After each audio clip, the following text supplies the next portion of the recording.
Hello, folks. Good evening. Good evening. Hello. Happy Friday. Hey, Bosk.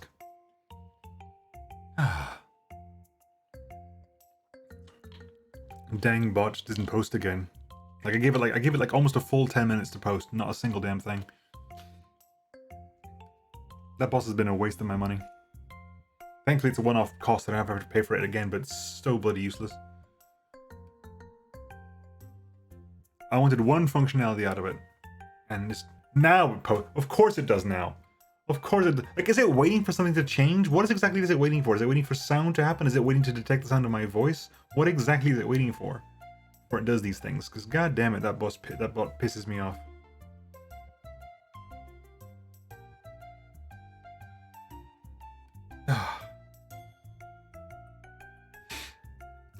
It's been a long week.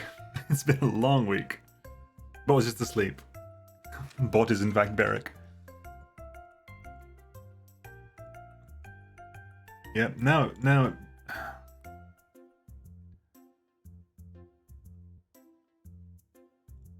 God damn bot. Let's give it a...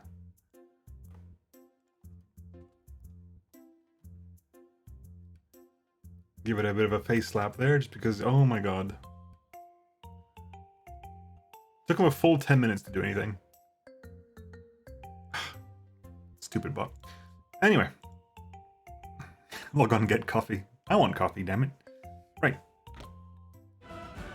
Let's swap over and carry on with the Pathfinder. Because we finished Act 1 last time. We finished Act 1. At long last. We finished Act 1 and we've got one of the main mechanics of the game. One of the things that makes this game different from Kingmaker is the whole Mythic Path system. Hey, Kay! Hydrate or dihydrate? I'll rather hydrate. One of the things that makes this game different from Kingmaker, apart from, you know, the plot, is the Mythic Path system. Is that you have otherworldly energies infuse your character, and through your character the whole party, and give them powers beyond what they would usually have, which gives them mythic levels and mythic abilities, and makes them stronger. Which in our case, Chandra, now nothing is immune to her fire. Even at starting, you should stay hydrated. Absolutely, always stay hydrated. 100% stay hydrated. Yeah, so we finished Act 1 last time. We got ourselves some mythic powers. We got ourselves the Instrument of Freedom. We're now following the path of freedom. Which gave us our first mythic path into freedom. And we're start working our mythic ranks. Everyone, we level up, I think at the moment... currently both Ember and Woljif are suffering wisdom damage. You gotta get them better with the lesser restoration or something like that at some point. You haven't got lesser restoration, have you? No, you will have to learn lesser restoration at some point. Or someone will have to learn lesser restoration at some point. I don't think you can't learn it yet. Do you have lesser restoration? You do have lesser restoration, so well, you know, you can learn one bit of lesser restoration there. And you can learn another one over here. What can you learn over here? What else here would be useful for you? You think Delay Poison Communal, maybe? Maybe? Question mark? Maybe Resist Energy Communal. You also got a Displacement Illusion spell you've learned from your... Oh yeah, because you've got two spirits now. You've got the Battle Spirit, but you've also got the Wind Spirit, which has given you displacement, which might be a more useful thing to have than Magical Vestment, so you'll swap that for that. You are fine as is, you're fine, you get an extra one spell here. Considering that lasts now for 6 minutes, we maybe get a second one of them.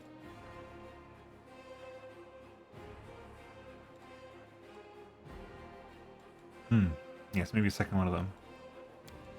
A second Magic Fang, we can be a bit more liberal with our Magic Fang usage. Now, because you've got abundant casting, you have way more slots to use for now. So you can use way more slots for different things. You can get another magic thing. You can get another grease.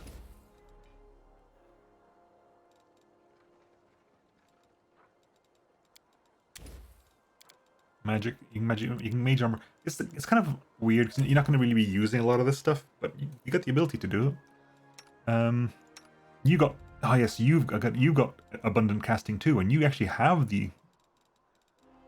spells I want you to cast. So take a second mage armor, but then more magic missiles. You can now cast magic missiles up the wazoo.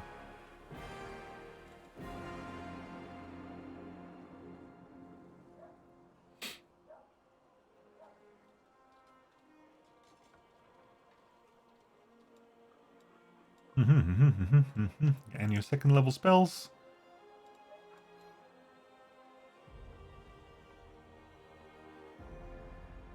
Take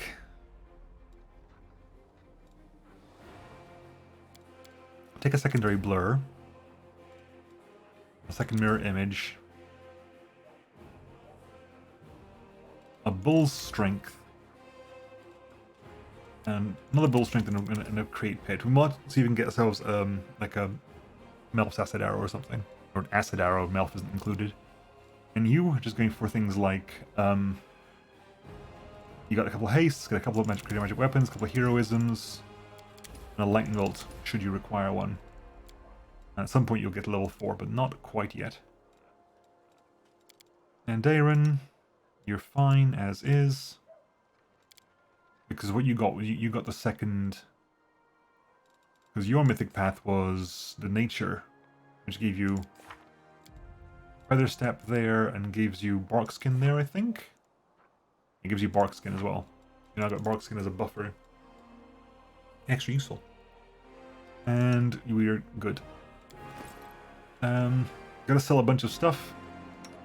You don't get anything, although you could get... You're the one who has the one of Oracle. We don't know whether the Oracle's curse affects you, but hey, it's useful to get anyway. Your Oracle's curse is useful to give to other people, because your Oracle's curse only triggers in the first turn, right? Because you have, what was it called? You have Powerless Prophecy. So your penalty only really affects you in the first turn of combat, so you being able to give that to other people doesn't really matter. So we'll keep that on Ember anyway.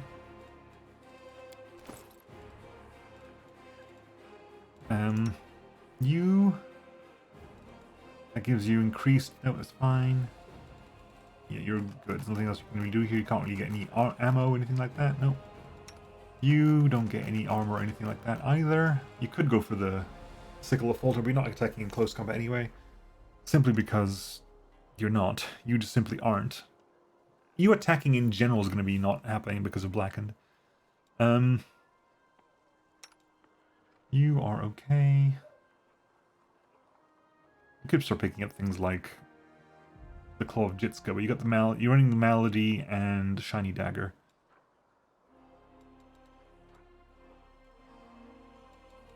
Which is again, that's Colin. Yes, you don't actually need that anymore either. You don't really need that one anymore either, is it? As well. Cooldown enhancement. So again, if we get ourselves a second magical, to be fair, having that probably wouldn't be a bad idea. Just for now. I'm gonna switch to this one real fast. Just as a backup weapon, how would that work out for you? Specifically using this weapon as a don't compare with that. Compare with this. Damn it. Cooldown enhancement. Cooldown enhancement. So 6 to 17, 7 to 18. D10 plus 1. D12 plus 1. Because you also do plus 1 D3 negative damage as well, don't you? You also do a plus 1 D3 negative energy damage. Which is actually useful against demons. They're not undead. If it was undead, that would be healing them, but they're not undead. They are demons. It's actually helpful. That is the Flail of Light Burst. I mean, actually, because you've got all the twin fighting, all the 2-weapon fighting stuff. Getting 2 weapons for you as a secondary would not be bad. Although I like the reach that this gives you. I do like the reach that that gives you.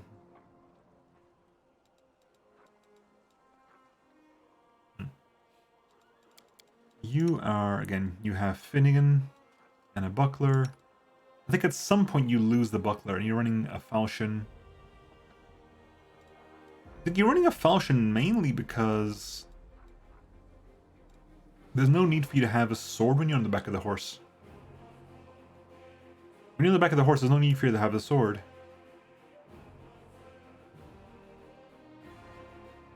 You don't get a shield because you're not getting attacked on the back of the horse.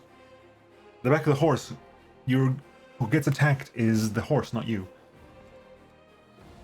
Okay, anyway, let's go ahead and start talking to people. Erebeth, anything from you? Can't even talk to you. We're just going around the camp now, meeting people, looting things. So we'll go. That is encampment of Canabra's soldiers, Nerosian recruits encampment. Woljif and Horgus Gwyrm, Erebeth, Nenio, and something else there. Storyteller, Eagle's Watch encampment. Okay, so we'll start going. We'll do the loop this way. I think we'll start over here, go down this way. So we'll go down. Yeah, I'll go down this way. So who do we have over here? We have Nenio, the Storyteller, and the Crusader Wizard. How did we miss such a crowd of cultists in Canal? Okay, this is the place where this is the. Okay, so this is we came from here. Okay, so let's go there at the end. That's the. You have to go there afterwards. After everything, right? Examine the campsite. Find the location of the recruits in Nerosian. Examine the campsite from Canabra's Knights. Talk to the army quartermaster. Then go back into the main cast into the thing.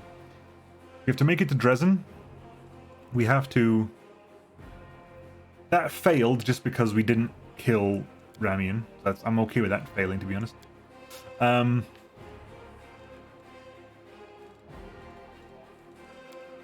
on, so what? Okay, we're not showing completed quests anymore. Good. So Cold Waters, we have to go to Journal in Chili Creek. We have to make it to Dresden. We have to talk to the Queen, and we have to. Opening. Laymen believe that a military commander's success is built on the intellect, insight, or personal courage. However, all these qualities are useless if the leader lacks that one matters most: unshakable authority among the rank and file, ensuring that they follow orders quickly and without question. The commander assumed control of the Crusade army only recently, and she will have to quickly master the art of managing a military host. The commander's early successes or failures in her new post will determine whether the soldiers trust her leadership or lose faith in her. You're going to find a lost relic of the Crusaders and wipe out a band of cultists. Alright, let's start talking to people then. So, Storyteller. The old elf smiles when he hears your footsteps. Allow me to congratulate you on your victory, and on acquiring mythical powers capable of casting down the strongest of demons. I got the page you were looking at. Have you decided to join the Crusade? I have decided not to, I'm afraid. My path and the path of the Crusade led in the same direction, but alas, they are not one and the same. After the demons were driven away from Canabris, the path into the Whirlwind became open, if only temporarily. I am planning on using this opportunity to visit. The elf falls silent. It doesn't matter how. I'd hate to bore you with the details of my venture, which may prove useless even for myself. However, I'll try to return to the Crusaders and aid them in their confrontation with the demons after I'm done. Hope to meet you again, in this world rather than the next. I got the page you were looking for from the Grey Garrison. The Storyteller carefully takes the page from your hands. His fingers touch the ancient letters gently, examining them lightly, following their lines. I see. Myself. Young, energetic, able to see. Oh gods, have I found the key to my past? Finally, I will find out what my own mind has been hiding from me.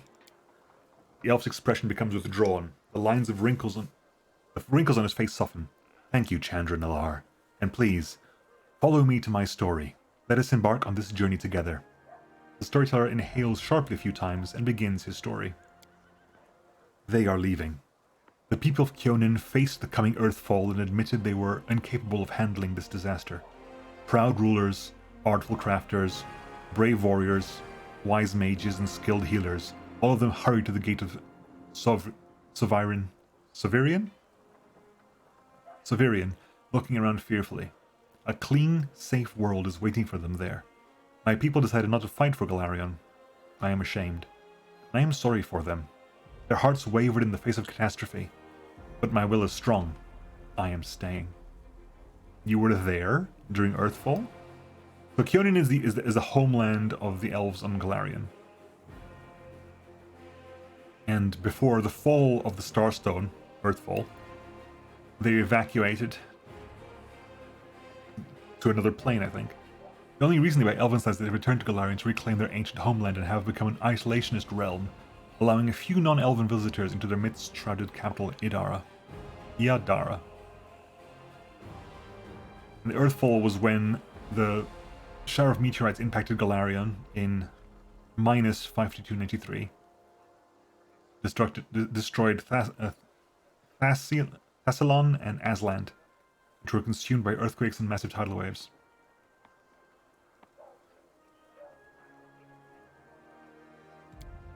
My kinfolk are looking at me angrily. How dare I diminish their decision with my recklessness? My choice makes them cowards, traitors of their own home. One of them, my former mentor, looks at me bitterly. He hands me a neat notebook with a tree bark cover. In case you change your mind.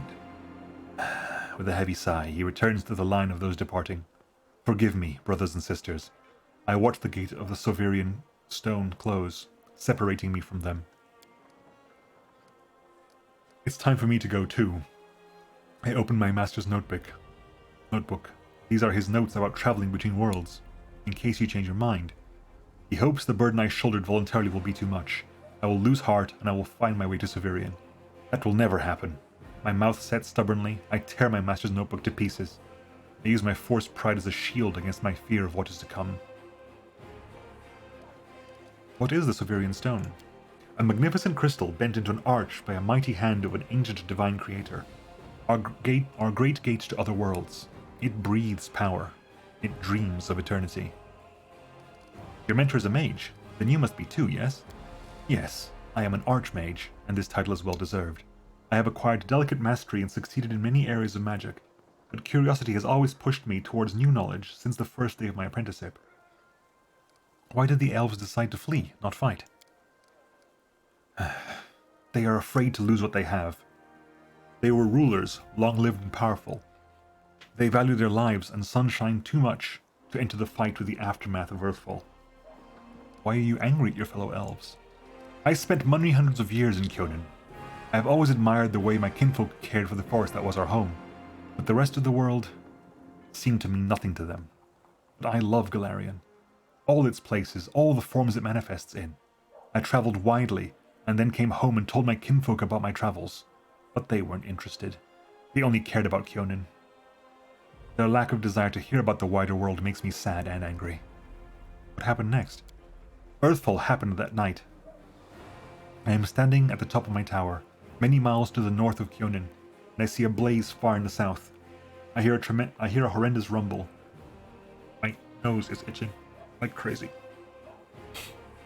The air is groaning, giving way to a huge rock rushing down on my world. And then a blow. Vibration that penetrates everything, reaching down into the bowels of Golarion and up to the vaults of the sky. Crunching bones, blood from burst vessels filling my eyes with darkness, drowning in timelessness along with countless denizens of Golarion. Never before have we been so united in our feelings. When I come around, the darkness remains. My first terrible thought, I'm blind. But no, little by little I begin to see the stone wall. I am alive, but why is it so dark? The answer is quick. The smell of ash everywhere. The great burnt sacrifice filled the air with incinerated particles of what was recently the continent of Asland. Great clouds of ash covered the sky, cutting us off from the sun and the moon, dooming us to dusk at day and complete darkness at night. My heart sinks with fear. Treacherous thoughts fill my mind. Why did I stay? Why didn't I run like everyone else when I had the chance? I clench my teeth and stand up to watch Earth fall, proudly, like the last Archmage of Kyonin should. Will my world really perish like this? Will I perish? No, that will never happen. I am still alive, and I can fight Earthfall and the darkness, not run from it in a blind panic like my kinfolk and my cowardly teacher. But what can I do? I will not stop the disaster. I will hardly be able to save empires from their destruction. What can I do? I am but one Archmage, powerful and weak at the same time. What is Earthfall? A disaster of untold proportions. An unborn planet dropped on Golarion by blind fate or someone's evil will. A blow so strong that the continent of Aslant is destroyed within moments, turned to ashes, wiped off the face of Galarian. In this burnt sacrifice, clouds of ash and dust are born, stealing our sun.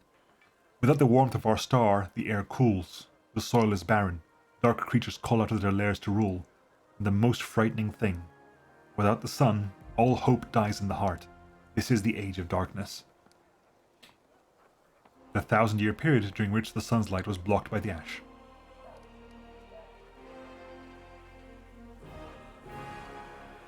During the Age of Darkness, all major civilizations across Galarian were destroyed.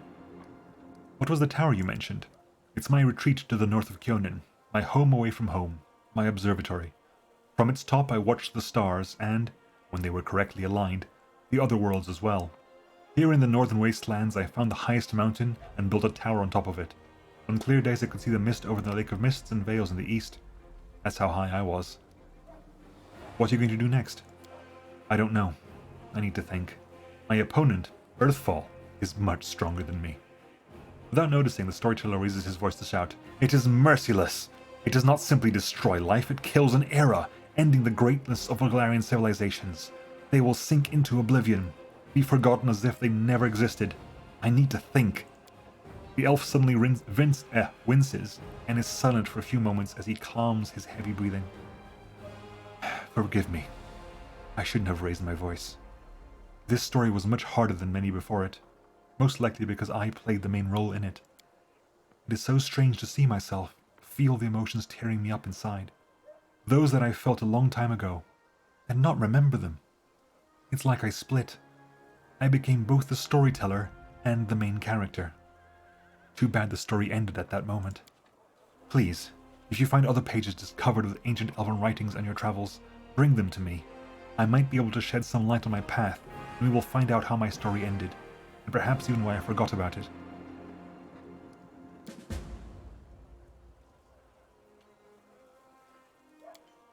Okay, so this is the whole story. Yep. That's just literally tell me the whole story. Thank you for your stories. Thank you for helping me remember them. I think I have the 5 magic essences, so please examine the items I'm carrying. Perhaps one of them can tell a story. Peculiar weapon from Finian. I sense intelligence in it, but it seems dented. Haha, Grandpa Elf, what were you poking your fingers? It tickles. Shall we? Tell me what you see. Hello, Grandpa Elf. The storyteller carefully takes Finian from your hands. Hello, Finian. He closes his eyes and takes a deep breath. His face contorts into a painful grimace. I'm coming to again. How long have I been here? They kept me in a cage for 3 days. I know this because 3 times the light under the door disappeared for a long time.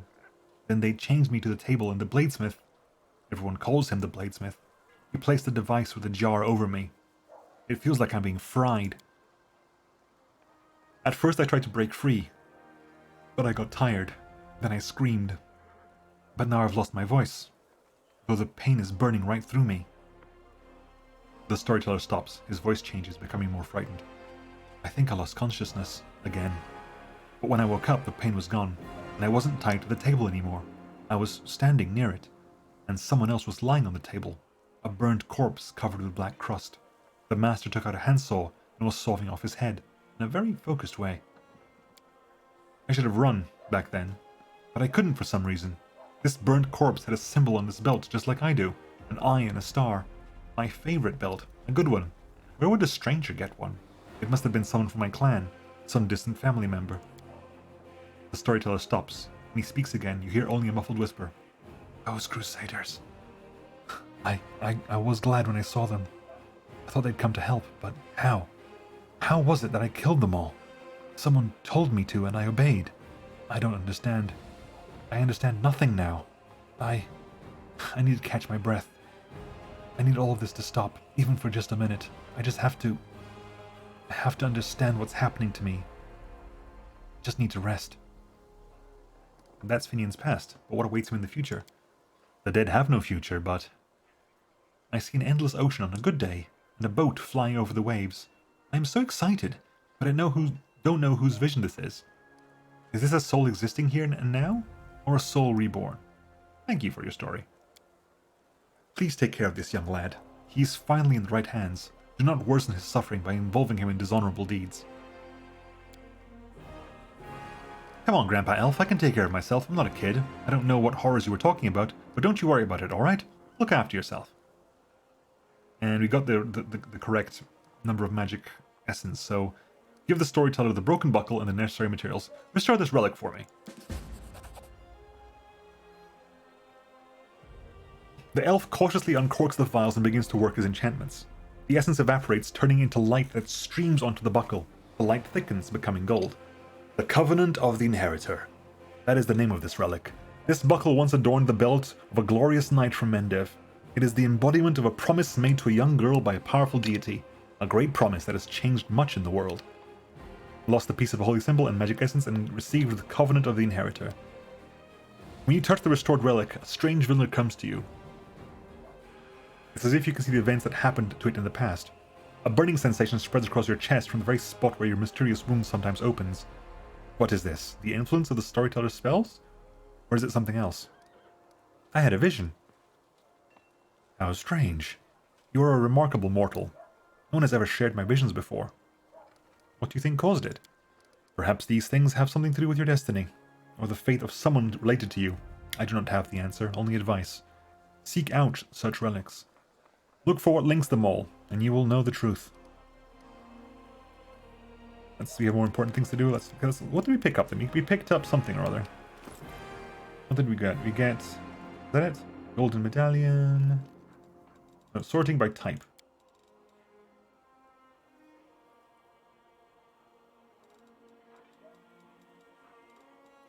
The Covenant of the Inheritor, usable item. This symbol of Iomedae, when placed on the belt, emits a holy aura. All party members within a 30-foot area get a +2 bonus to caster level checks to overcome spell resistance. Their weapons become good aligned and count as a throw in. Holy crap! Wow, okay. All party members within 30 feet get +2 to overcome spell resistance. Very useful for me. All their weapons become good aligned for the purposes of bypassing spell resistance, damage resistance, and count as made of cold iron as well. That's really good. Holy crap, okay. Nice. Oh god, my nose. My nose won't stop. Okay, so is this anything specific? Terabad's tent. A Nevi's probably in here then. This is both mine and Anevia's tent. We're both used to traveling, but the Queen insisted our tent to be furnished like a commanding officer's. You got a chest. You have some loot for me, thank you. Appreciate that. Some potions of protection from chaos, and a potion of reduced person. And a book. The Adventures of a Fearless Crusader. Briggy the Sausage Maker. Got my nose. Briggy the Sausage Maker.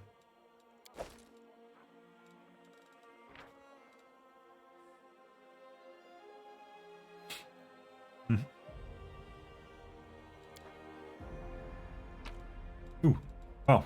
That was accidental, even though I was just clicking the exit there. Half plate of vigor. Half plate that gives you +2 to constitution as well. Interesting. The +2 half plate with a +2 constitution. Because you got that, right? So, is that better than you? Yep, that's one better point of... That's what... It's exactly the same amount of AP, of AC, because of the Dex failure. But you get +2 to Constitution as well, so...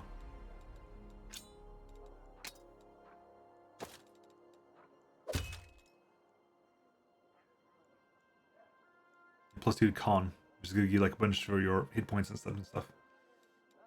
Your HP just went up a bunch. With grace? With grace. Hey, Joey! Right, what chest is that? What's that? That is Nura Denduar. Soon. There's this one over there. Is this lootable?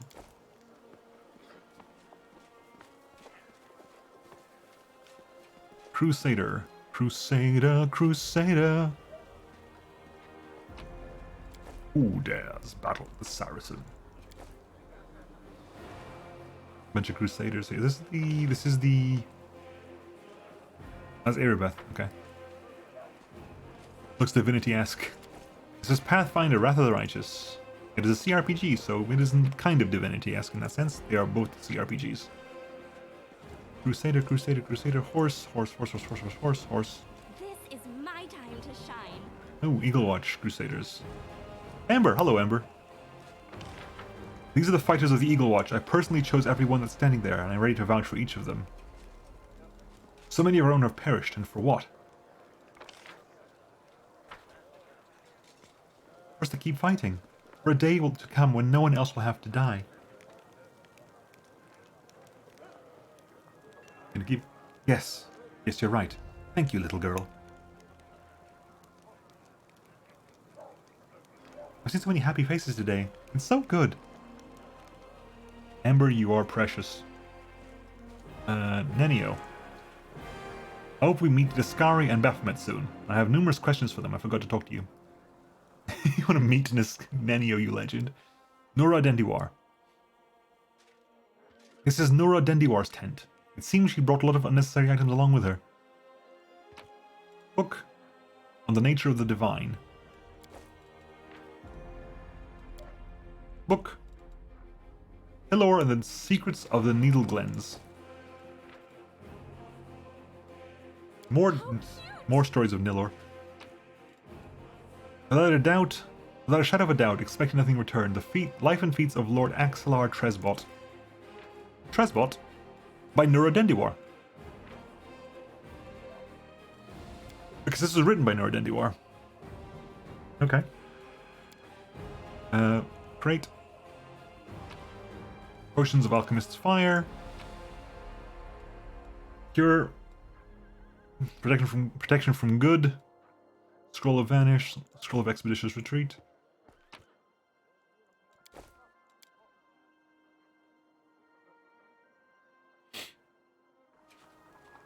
Okay, that's that. Darren. So exciting. Ah, there you are, you dashing troublemaker, you. Darren flashes you a self-satisfied smile. Our short acquaintance is coming to an end.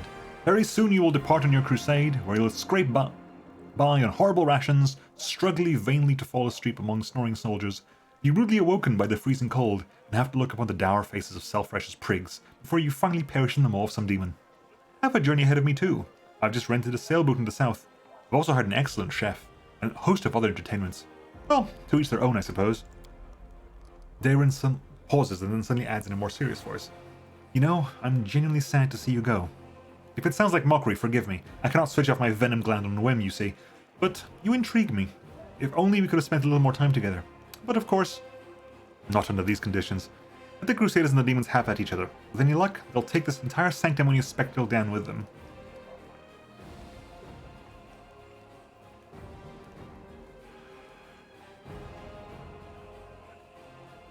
I'll be blunt, you don't intrigue me, not in the way you obviously had in mind, but you're a valuable companion. You could have stayed in my party. You know, I would have liked it if you stayed. You intrigue me too. If you don't feel like you don't belong here, go. I'd like to see you again someday in the future, to get to know you better. You can throw a banquet for me and to celebrate our victory in Dresden. What do you say? That works. Victory in Dresden. Your optimism is so charming. Darren smirks, then seems to start slightly. He continues in a more even tone. Well, should you prove lucky enough to survive, by some miracle, come and find me. Perhaps I shall even remember you. No promises, though. In any case, I intend to wait until the army departs. I do love a good send-off, especially when it is I who is staying and someone else who is heading off to meet a dreary and hopeless end.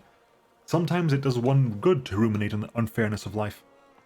Well then, farewell, Commander. I assume I shall be your most precious memory on this most disgusting and exhausting road to the pointless slaughter of battle.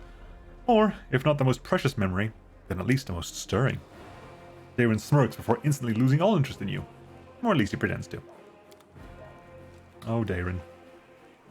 Woljif, Jurnaw, Wilsir, Garms, Horgus, Gor. Okay, where are we? There's lootable over here, there's a lot of stuff to talk to. Kim the Soundmaster, Grandma Gretlin the... Okay, there's people to talk to everywhere. Woljif. You know what the Queen does to people who keep her waiting? I don't, but I know better than to find out. Yes, 3 cheers. For the commander. Now answer my questions. Where are the male shirts? According to the paperwork, they were supposed to have 50. I personally deposited the money for them in the army's treasury. Are we gonna have more than that or no? Okay. Good day. Do you remember me? I'm Jurnal. We spoke in the Defender's Heart. So you're the commander of the Crusade now. Erestil knows it's hard to imagine someone worthier of taking up the post in the Savior of Canabras. May the good gods help you prevail. Have you joined the Crusade? Don't take it amiss, but no, I haven't. I have my own work. I am needed in Chili Creek, a tiny hamlet which, due to some oversight, has been left without a priest these many years. I'm about to set sail for there. I'll be making my journey along Old Man Sullen. What are you doing in the Defender's Heart? I was bound to do what I was bound to do under my holy orders. I healed the wounded and buoyed up the healthy to fight another day. Who are you? A humble priest of Erestil. I completed my trials and took my holy orders only recently. Yes, I know. I have to go. Hey, Erestil will watch over you. Right, Gwyrm? The Queen is expecting you, Knight Commander, so I shall not entertain you. We can talk later after our sovereign departs. And why is there a hardtack in the barrels that is supposed to be filled with corned beef? I demand answers. Will Sir Garms. Talk to the army quartermaster. Will Sir Garms, the camp quartermaster at your service. How may I be of help? What are your duties in the camp? A little bit of everything. What's an officer to a soldier? A strict father. So what does this make a quartermaster like myself? Something like that mum. Like their mum, that's what. I make sure the lads have everything they need to defeat the enemy and come back from battle in one piece. Wilster starts ticking off his fingers. That means food, firewood, tents, mended clothes, fixed weapons. The horses have got to be fed and watered. The camp's got to be fortified by the evening and broken up by the morning. I make sure the wages are paid on time and the wagon wheels don't squeak. And then there are reports. Gods, until you ask, I never realized how many duties I actually had. What do the soldiers think of the new commander? They mostly tell tales about your unusual power, but they don't shy away from talking about you as a person too. Soldiers are always like that. If Iomade herself descended from heaven, you'd bet they'd jabber on about how she grips her sword and how looks she good in her armor. How looks she good? How good she looks in her armor. How looks she good? Word is that when you were a little kid, your babysitter was an Ifrit, or maybe a Shaitan. Shaitan? Or some other exotic lady from another plane, and that she taught you some tricks no priest or mage can do. Tell me about yourself. There isn't much to tell, really. I was born in Canabras, in a humble family. I got an education, taught myself to read and write, got drafted into the army, spent 3 years as a shield bearer in the first line. I left after I did my time and joined the Stonemasons Guild. Then moved on to the shipwrights, and then rose to crew chief. I sailed to Yobaria twice, and returned with goods. Made some money, built a house, but haven't started a family yet. I think I will after we're done with this war. But a few years ago, something started gnawing at me. I got this feeling that I needed to go home. There was a storm headed for my native city. My nose, oh my god. And when there's trouble in Mendev, there's only one thing to do. You go to the recruiter and sign up for the army. And so I did. At first they wanted to make me an infantry sergeant, but then they decided that I'd be a better fit for the supply department. I can take care of army property, and I'm pretty handy around a warehouse. Not to mention, I know how to manage a band of helpers. And that's how I became a quartermaster. Ulster gives you a shy smile and shrugs, as if this were a wholly unremarkable story typical of any crusader. Well, money time. Sell everything we can sell. Sell that, sell that, sell... That I went in full plate? Really? No, it's okay. What are we selling here? We're gonna sell the short spear. I'm gonna sell... No, that's gonna stay around. The bulky pick can go. Blocker can go. Play of Lightburst can go. No one's gonna use a Dwarven War Axe.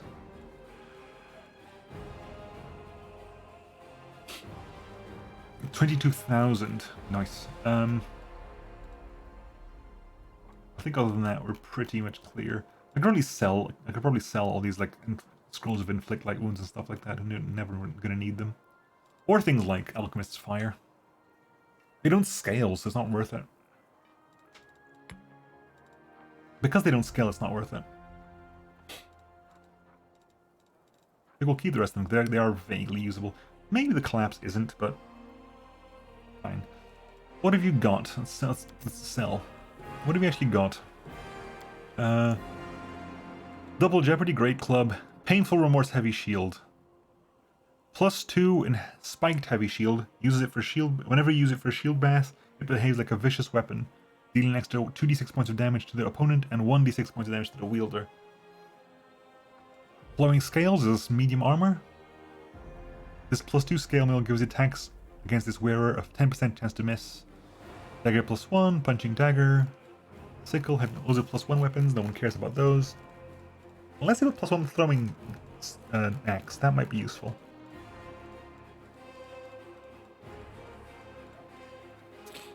Ring of Protection +2, Lesser Gloves of Dueling, Mithril Chainsword +2, +2 Falchion, Light Mace, Greatsword, Falcata, Adamantine Full Plate +1. That's Adamantine Full Plate. I mean, I'm not going to spend about 18,000 on it, but it's interesting to see that it's there.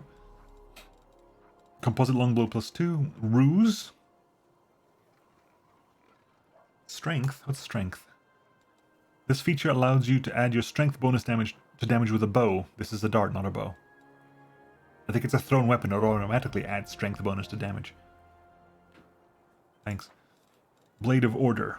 Whenever the wielder of this +2 scimitar lands a hit on a chaotic evil creature, it applies a -1 penalty to that creature's damage rolls until the end of combat, stacks up to -5. Really? Interesting. Racking Point. Whenever this +2 Radiant Longspear confirms a critical hit, it pierces the enemy. For 1d4 rounds, all subsequent hits against that target deal 1d3 positive energy damage.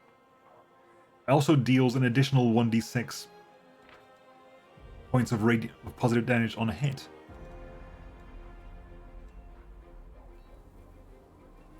Yes, 1d8 +2 piercing, plus also 1d6 positive. Hey, McSky! Did that not make a sound? Hang on.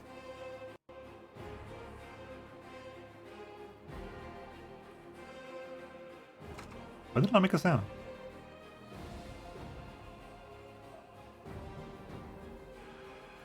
Let me check something, because that should have made noises. Ah, that would probably explain it.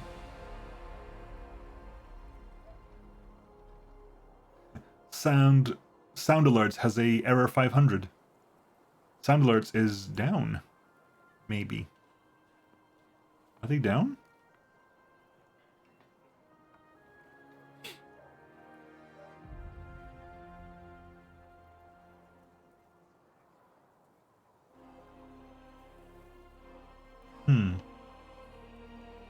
Don't know. Yeah, I can't seem to log in.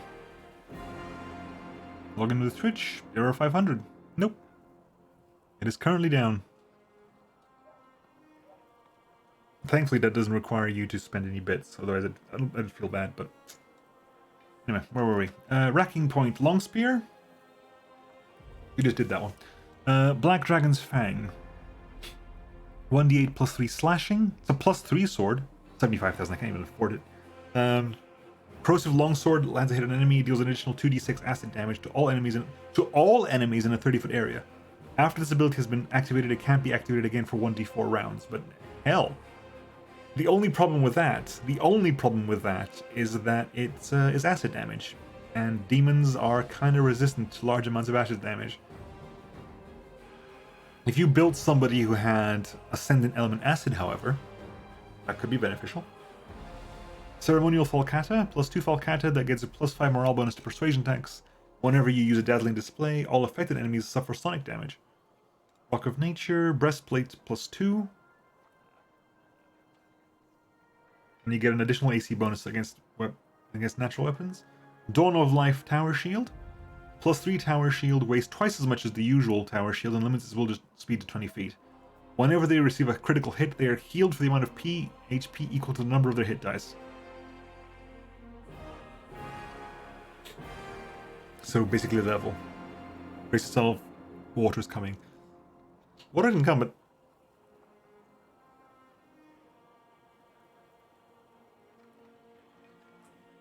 My nose needs to stop itching, goddammit. Here we go.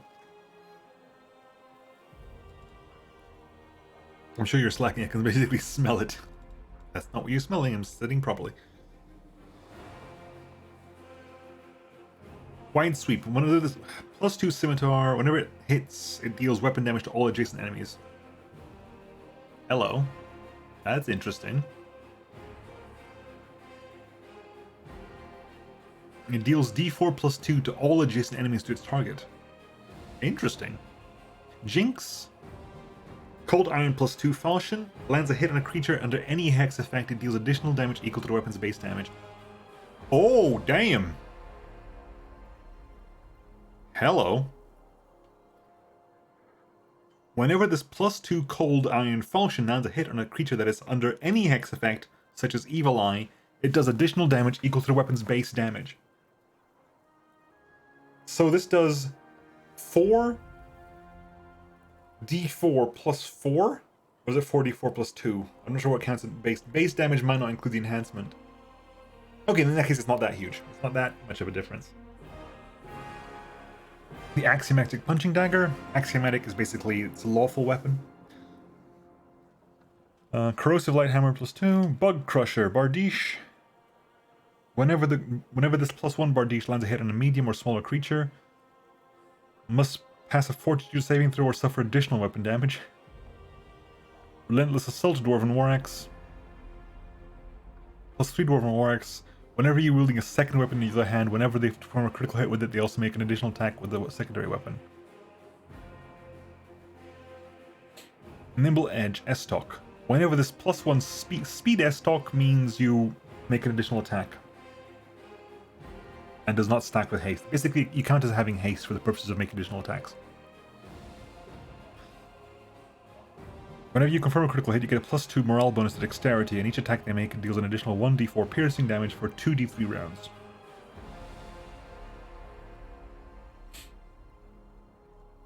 Again, it's an S-Talk though, which means it's an exotic weapon, so no one's going to be using it. Braces of Rough Landing. Luck bonus to AC. So no. Looking at my ingredient bases. +2 bonus, competence bonus to AC, attack and damage rolls against flying enemies. Amulet of Jousting. Whenever the wearer of this amulet declares a knight's challenge, he gains a +2 damage bonus against the challenged enemy. That's for, I think, only cavaliers get that.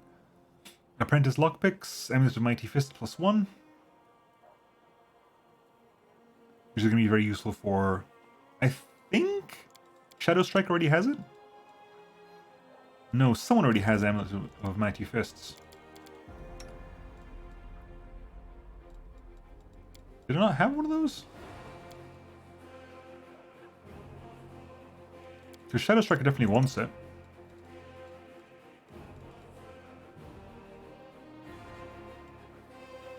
Getting +1 to all your attacks, that's 5 attacks. Cider, card figurine, blah blah blah. Is that everything? I think now we're on the stuff that we're basically... This is stuff that we sold, so... Yeah, so by price in descending order. Cool. We've seen everything of any use here. Good. Okay, so we've done over there, we're going over here now. Loot that box over there. First, Irabeth, now another upstart commander. Our queen sure lies like them wet behind the ears. I'm going to talk to you about that.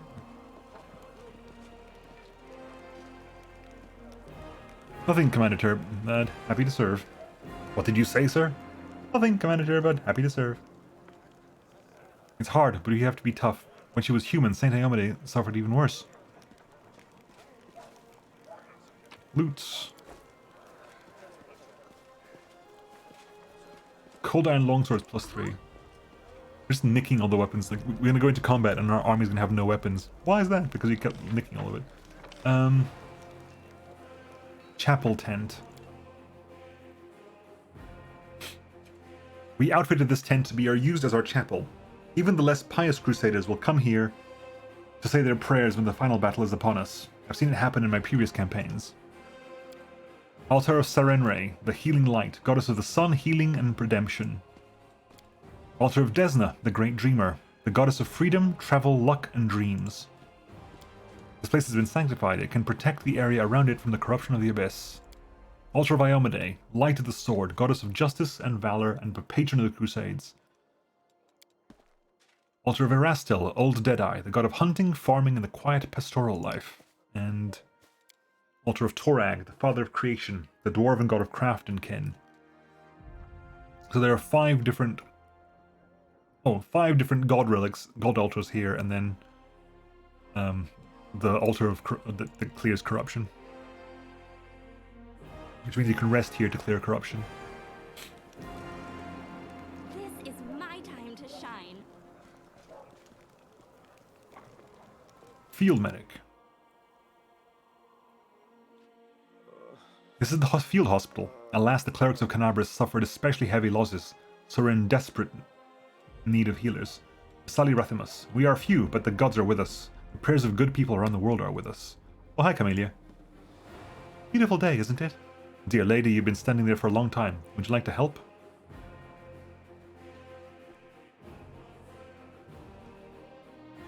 Who, me? No, I definitely would not. Please act like I'm not here. I just like to watch people work. Teacher, how should I hold my hands when I pray? Like this? Or like this instead? You are focusing on the wrong things. Hold your hands however you like. The important thing is to fill your mind with peace and piety. Well met, Commander. You've caused quite a stir. Everyone thought Canabris was done for, but the gods had other plans. There was quite a blaze over the Grey Garrison. All the vermin running out with their tail between their legs. Who are you? Bisali Rethimus, former rector of the Canabris Temple of Abadar, and now your humble servant. In times like these, one cannot serve the god of cities while sitting comfortably behind a city wall. You pursue a sacred cause, and I will help you in any way I can. I await your orders, Commander. Lead us onward to Dresden. How did you end up on the battlefield? Everyone here has a story like that, but mine is rather boring. It's a rather boring one. Believe it or not, it was bureaucracy. When the old rector of Canabris Temple died, may Abadar rest his soul, the church required a replacement. I volunteered, and served for 30 years without incident. My nose. I prayed, organized festivals and funerals, bought candles, sanctified water, boring mundane things that made up a daily routine of a civilized society. But then civilized society failed, and it was time for me to go to war. Praise Abadar, who led me through the ruins to the Defender's Heart. Who is that boy with you? This one? Kiado the Shepherd, my apprentice.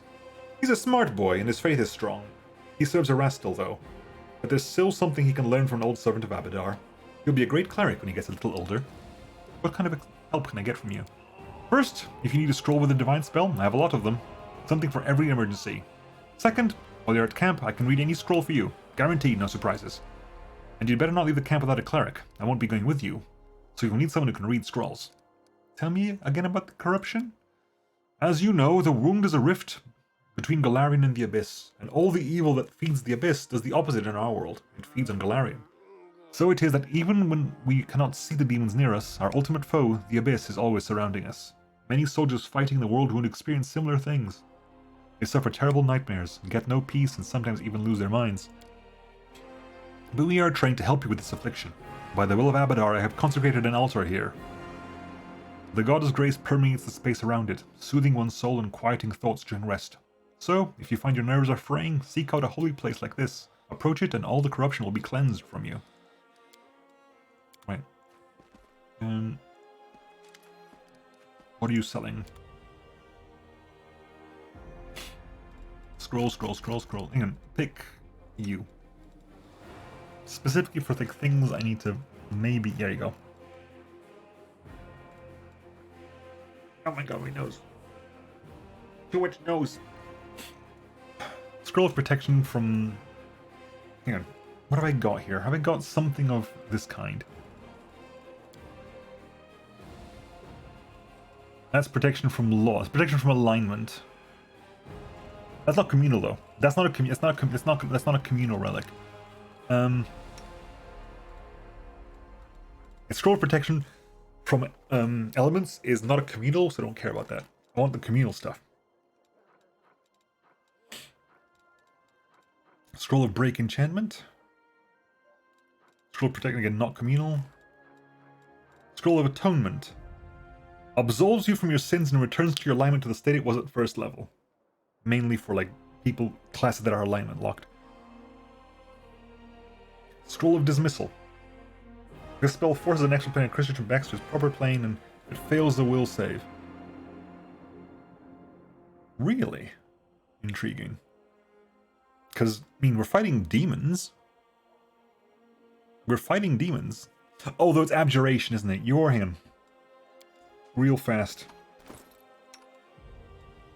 Your Forbidden Scrolls, Necromancy and Abjuration. Yeah, okay, never mind. Unfortunately. You have Abjuration as a Forbidden Scroll, so... Oh, as an opposing school.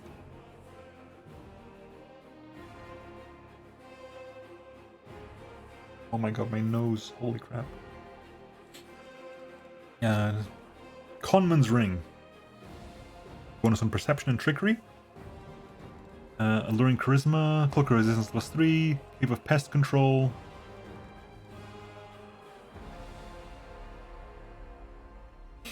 Red Salamander. This is what I want. Red Salamander. Costs 35k. If the wearer of this ring has the ability to cast spells spontaneously, it grants them the ability to cast the following spells: Fireball, Controlled Fireball, Fire Snake, Hellfire Ray, Firestorm, and Fiery Body. That's for Ember. Bookworm's Headband, +2 bonus to Charisma, instead of scoring immunity to all compulsion effects. -2 to Charisma and -3 to all persuasion checks. That's probably for Nenio at some point. Coin of Protection. Nope. Specialist Spelt. Yeah. It's potions of stuff. Glowing Croissant. Then a bunch of this is just stuff like that, right? Yeah, so probably, not now, but I will probably improve my Alchemist's kit, my Scroll Scriber's kit.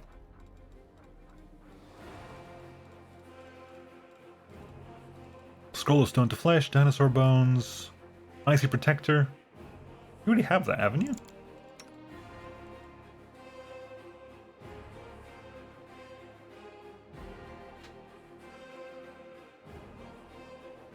It's specific. It doesn't say a +2 enhancement bonus to natural armor. Specifically, natural armor bonus to stack. No, you can't possibly have a second one of these. I'm assuming that, I think that's new as well. I'm pretty sure you had to buy the Icy Protector in the Act 1 and you couldn't get it anymore. I think that's new, which is why it's further down the list. Acid Arrow. Hang on, let's get some scrolls of stuff I needed to grab here. Burning Hands, we don't care about Burning Hands. Well, Grease, Hurricane Bow, no. Acid Arrow.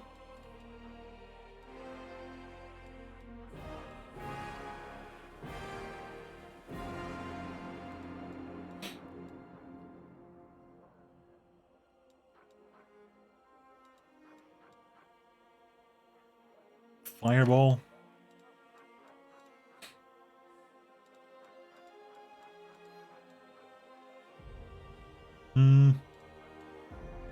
Scorching Ray.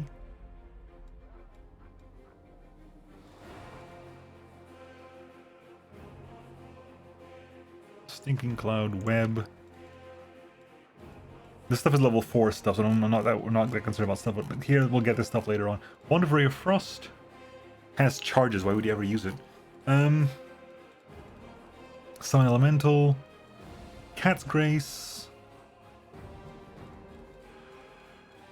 Scroll of Dragon's Breath. Catch level 7, yeah, so this stuff is like high level. So Scroll of Genie Kind. Cast level 9. Really? Oh, yeah. Spell level 5, cast level 9. Scroll of Contagion, Scroll of Elemental Body, Scroll of Phantasmal Killer. Eventually, Nenio, eventually, don't worry about it. You're going to get that spell at some point.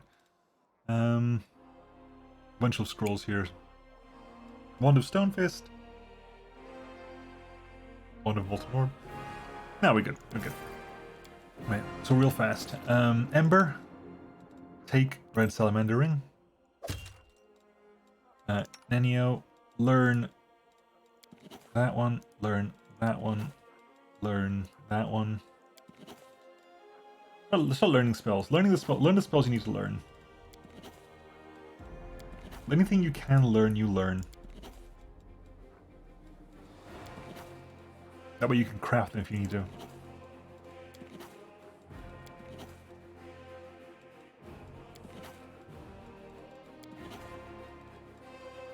Yeah, this is glowing croissant. What about you? You need to learn a bunch more as well, don't you? Yeah, you do. Don't. I just use that. Did I just use that?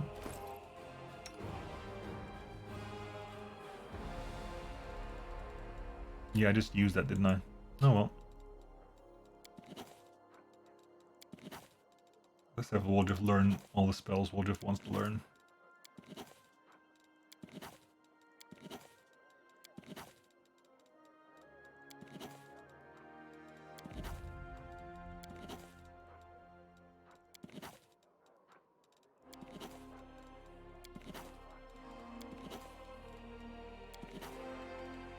Everything you can. Good. Right. Now we get back to spellbook. Right, so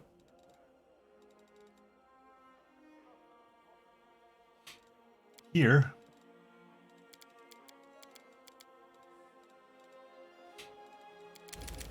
take some acid arrows.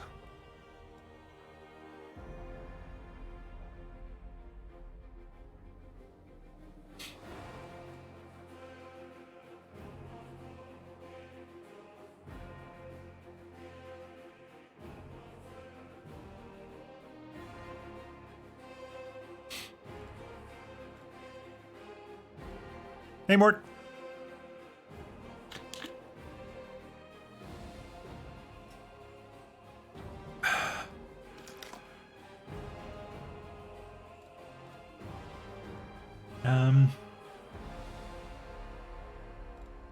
You see, now you get Fireball. You got Fireball, Controlled Fireball, Fire Snake, Hellfire Ray, Firestorm, and Fiery Body, which you can now cast. And you also have Ascended Element Fire, so you casting fire stuff really also helpful.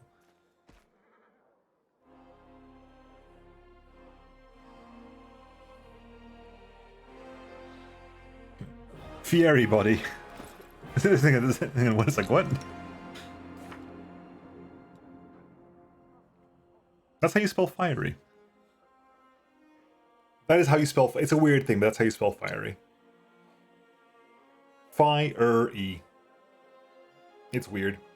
Yeah, that's how you spell fiery. It's very odd. This spell will transform your body into living flame. You are an equipment and immune to fire damage. In fact, every time you would normally take fire damage, you in fact healed at the rate of 1 point per 3 points of damage taken. You're immune to bindless, critical hits, ability score damage, disease, electricity, poison, and stunning. You have acid resistance 30. You take 150% as much damage as cold as normal. +6 enhancement bonus to dexterity. Your armed attack now deals an additional 3d6 points of fire damage. You are considered armed when making unarmed attacks. Fire spells you cast at their save DCs increased by +1.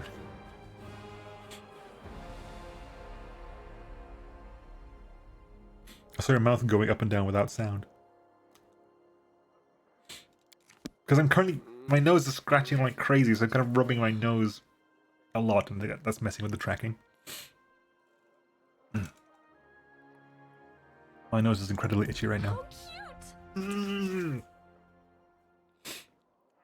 really annoying because I have to go out tomorrow and meet some friends, and I hope I'm not coming down with something now because that would piss me off. I'm coming down. Look, there's more stuff over there. Find the location of the recruits from the Neurosian. There are vitals here that Her Majesty brought from the capital. Commander, happy to serve, Commander.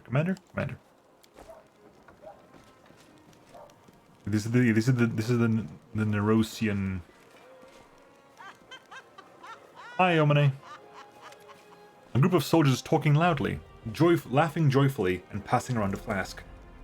So picture this. My sword is by the fire, there's 2 goblins about to snatch it, and 3 more are digging through my tent, and I'm sat in the bushes wearing just my mail shirt, wondering what the blast to do. An old mercenary told me about the mail shirt. You can't sleep in armor, but it's not so bad in mail, once you get used to it. Too bad no one told me not to go into the bushes without my sword. So what did you do? What did I do? I barked like crazy. Goblins are afraid of dogs, you know. So they all went wild and started running around. I spot my sword, and they spot me. So I jump over to the fire, wearing nothing but my mail shirt, and I grab my sword and I yell in a big tough voice, "Oh, Inheritor, grant me the power to crush these filthy creatures." My sword's shining, the goblins are screaming, I jump to attack them and they fight back, but I fought them off somehow. But ever since then, I never take a step without my weapon. Ah, that's some story. Hey, stop gulping, leave some for us. We've only just set off and you're already drinking? And with the queen of the camp? Stop this at once.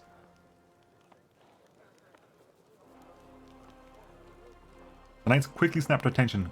Scylla raises the flashlight and says loudly, "Right you are, Commander Tervade, but we are drinking to the Queen's health." Give me a sip too. To Her Majesty's health. Facepalm. Commander, are you sure this is the right way to train your soldiers? Yeah, never mind, it's your business. Anything left to think, this lootable? Drink. Oh, hello. A well-dressed old dwarf is lecturing a motley company, shaking her ladle at them belligerently. Noticing you, she flings up her hands. Good afternoon, your commanderness. Do you remember us? We're the crew from the next door theater company, the one you saved in Canabras, back when you weren't your commanderness yet. As you can see, we've come in on a campaign with you. We've signed up to clean pots and mend soldiers' clothes. Keeping up a theater is expensive, so we'll have to take side jobs. But we don't stop what we're doing. We're going to put on a play about your legendary feats. Of course, the crowd scenes are difficult. We can't find the people to play the hordes of demons. We've decided against using a ritual to summon real demons.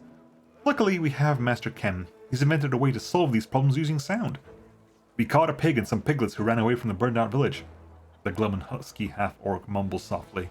We put the piglets in a box and scared them a little, and the sound they make is just like an approaching demon horde. Don't you have any... whoa, click through that one. But the most important question is, of course, choosing the lead actor who will play the Great Knight Commander. We had a right barney over it, breaking a number of lances as well as a shovel, a rolling pin, and a set of back scratchers. But we couldn't just decide no matter what. Maybe you can help us. You have two candidates that are most suited to the role. One will have the honor of conveying your heroism up on the stage. Don't you have any other actors who even vaguely resemble me? We're a small and poorly funded theater. We only have a few actors, but they're all so talented. One of a kind. I've chosen the ones that are the best fit for your role. Trust my vision. I have more than a few plays under my belt. I'm to be played by a gnome? Not a gnome, two gnomes! Rubbledum and Harifant are twins. One of them sits on the other's shoulders and puts on a long coat so they can play tall characters. They switch places every so often, so each gets their moment of fame, and that way they'll each only have to learn half the script. A Cyclops actor? He's completely tame, believe me. There's a few issues with articulation, but what a powerful physique. We'll make him a nice costume, wash him up, brush his hair. The truth be told, in our show you mainly just make a short heroic exclamations about the fate of the moment, like, "Onward!" or "We'll never give up!" or "My heart burns with courage!" Lambkin can definitely handle the script. Okay, I've made my decision. I will be played by... Oh god. You're the director, it's your choice. Wonderful! Sorry if you took you away from important things heroes and commanders do. We're off to rehearsal. I mean, first we watch some pots, then we're off to rehearsal. Let's go, you lazy lumps. Don't imagine old grandma now.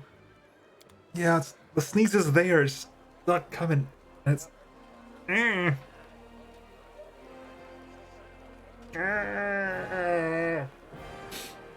Oh. Right, I think we saw everything we've been seeing, right? Yeah, okay. We have Wendu. Hello, Wendu. What are you looking up at the sky for? You think winged demons are about to fall on us?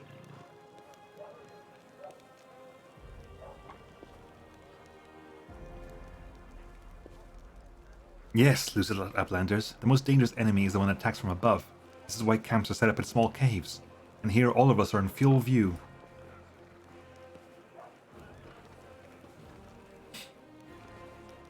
Oh my god, my nose.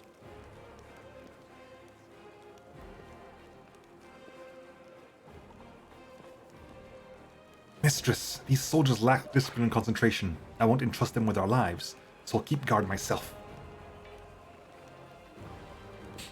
Yeah, I think we've seen everyone who needs to be seen. Just gonna quickly go back to the quartermaster to just dump the stuff we just picked up. It just can't. Oh, you just cast. Oh my god, you cast on yourself, didn't you? Yeah, you did. You cast the acid arrow on yourself. Jesus Christ. Your supply would do any wine shop proud. Does the crusade really need this much alcohol? Don't think I'm trying to encourage drunkenness among our crusaders. It's all in good fun, a way to blow off some steam. When the soldiers can gather by the fire and raise a cup to honor both the living and the dead, it reminds them that life goes on. But those who drink to excess or to the detriment of the duties won't get a drop from me. There's no more sight more depressing than a drunkard.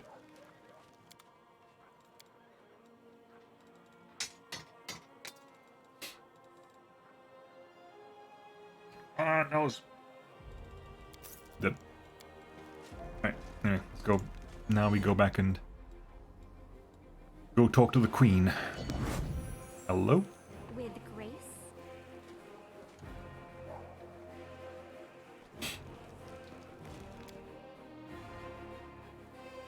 My nose! Ah, my nose, my nose, my nose! Ah!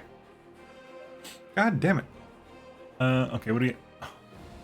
WotR, Hawkblade, Nura, Social, Queen, Gallifrey. Can we get some looting done before we talk? Loot all the things. Loot them! Holy hellfire, okay.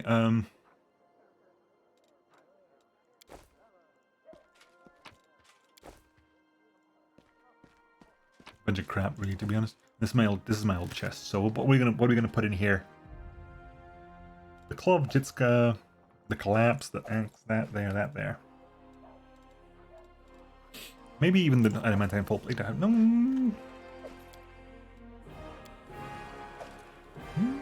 Okay, whatever. The books. Don't need the books. I'm putting stuff into here. This is the box we're putting stuff in at the moment. Stuff I'm not necessarily going to keep, not necessarily going to sell either. My nose! Oh my god! Oh, Christ. Yeah, let's meet these people. Who's Social? It's good to meet you, Commander. Good to meet you too, Social. Nura? Happy to help the cause, Commander. My respects, Commander. I hope you'll be able to spare me some time after all the formalities. Alright, Queenie. The Queen greets you with a stare. She has dropped the pompous air with which she announced the Fifth Crusade. The face of the ruler of Mendiv appears calm and thoughtful. She has made her move and now awaits the opponent's reply. Commander, I'm satisfied with the troop review, but I do not expect they will be sufficient for the task. You will have to prove yourself a shrewd leader and hire the necessary troops with the provided funds. I have chosen a target for your campaign, and that target is Dresden, our lost outpost within the World Wound. The Sword of Valor was kept there, a banner that was once carried by Iomedae herself. Our greatest relic was lost when the city fell. I should make one thing clear from the start. The Sword of Valor is no mere symbol, but a powerful weapon against demons. The holiness of the banner weakens them and robs them of one of their most dangerous abilities, teleportation. A forced march to Dresden awaits you. The Sword of Valor is kept somewhere within the citadel. Oh, Sound Alerts is back online. The demons probably think it's a hunting trophy. Its recovery is just as important as retaking the city itself. I hope the task is clear. I'm sending 2 specialists to help you, along with the soldiers. A historian, Nura Denver, and a cleric, Yep, it's back. Yeah, it was not working like half an hour ago.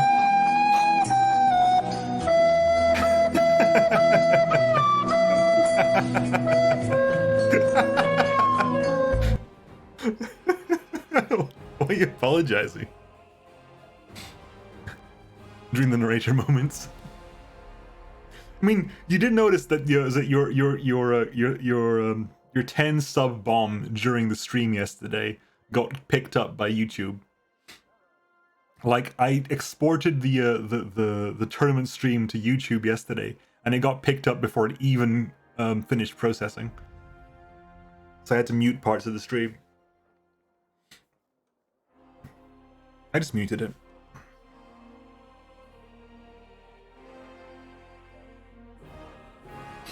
Like Twitch doesn't care. YouTube is way more precise about content matches.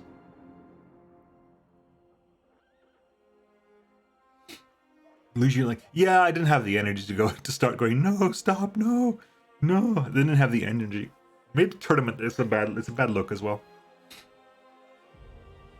What I could have done is just paused the alerts or muted the alerts at least.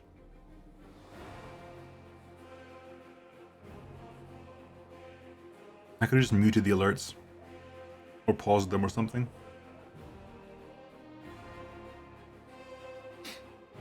Broskrew I think did a 5 sub bomb.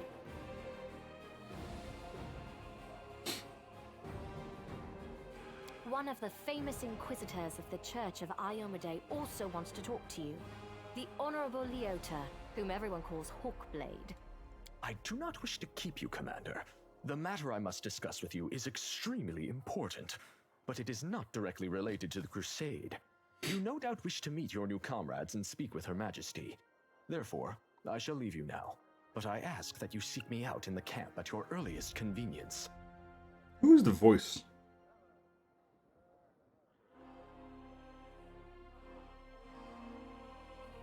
I'm finding out. Your voice sounds familiar.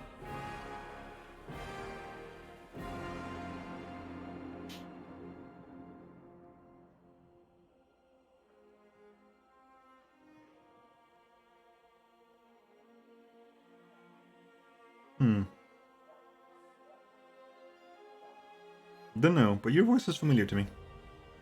We'll try not to sabotage future tournaments. As long as you don't do it during a match, I think it's fine. Doing it during a match, I think would be bad form.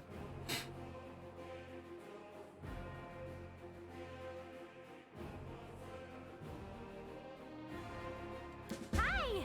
Listen, it's amazing here. It's like I'm in a ballad. There's knights in shining armor, deadly dangers, glorious feats. We are going to show those demons! I'm so tired of sitting in a library reading books about history. It's time I took part in it!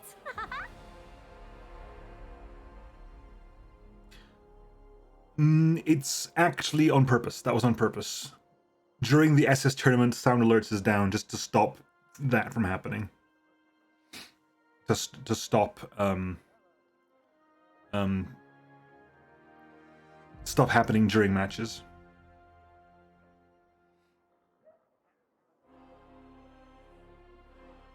Like mid-match getting something like the Titanic theme song or whatever, like, would just gonna be, that was just break it out of the stuff. I remember when I did my first tournament with stuff like that allowed, there was a lot of stuff, like, I was very happy with people doing a lot of follows and subs and stuff like that, but it was just like so many alerts going off all the time that kind of got in the way because they were going off during the matches. So just like, you know what, just, we don't need that. For like an hour and a half a week, we don't need to have that on. I'm glad to help our cause, Commander. If you have some time later, I'd like to speak with you further. Sure. You'll have plenty of time to talk. You're the Knight Commander's people now, her trusted advisors and companions. Now then, will you please leave us? Irabeth, you can go too. When we met at the Defender's Heart, I never imagined you'd make me commander of the new crusade. Some actions may be deemed bold, or even extreme, and beyond those, there are some you might call the Queen's last resort. I am not a simple monarch. I am at war with the Abyss, a war which has lasted over 100 years. I cannot allow myself the luxury of caution. In you, I see a chance, and I am willing to stake everything on it. However, you cannot blame me for putting you in charge of the crusade. I only formalized what had already happened in the hearts and minds of many. People spoke of the power that descended upon you and helped you save the Wardstones from corruption and total destruction. Word of this feat quickly spread far beyond the borders of Mendev. There was no other person who could better fit the role of Knight Commander of the Fifth Crusade.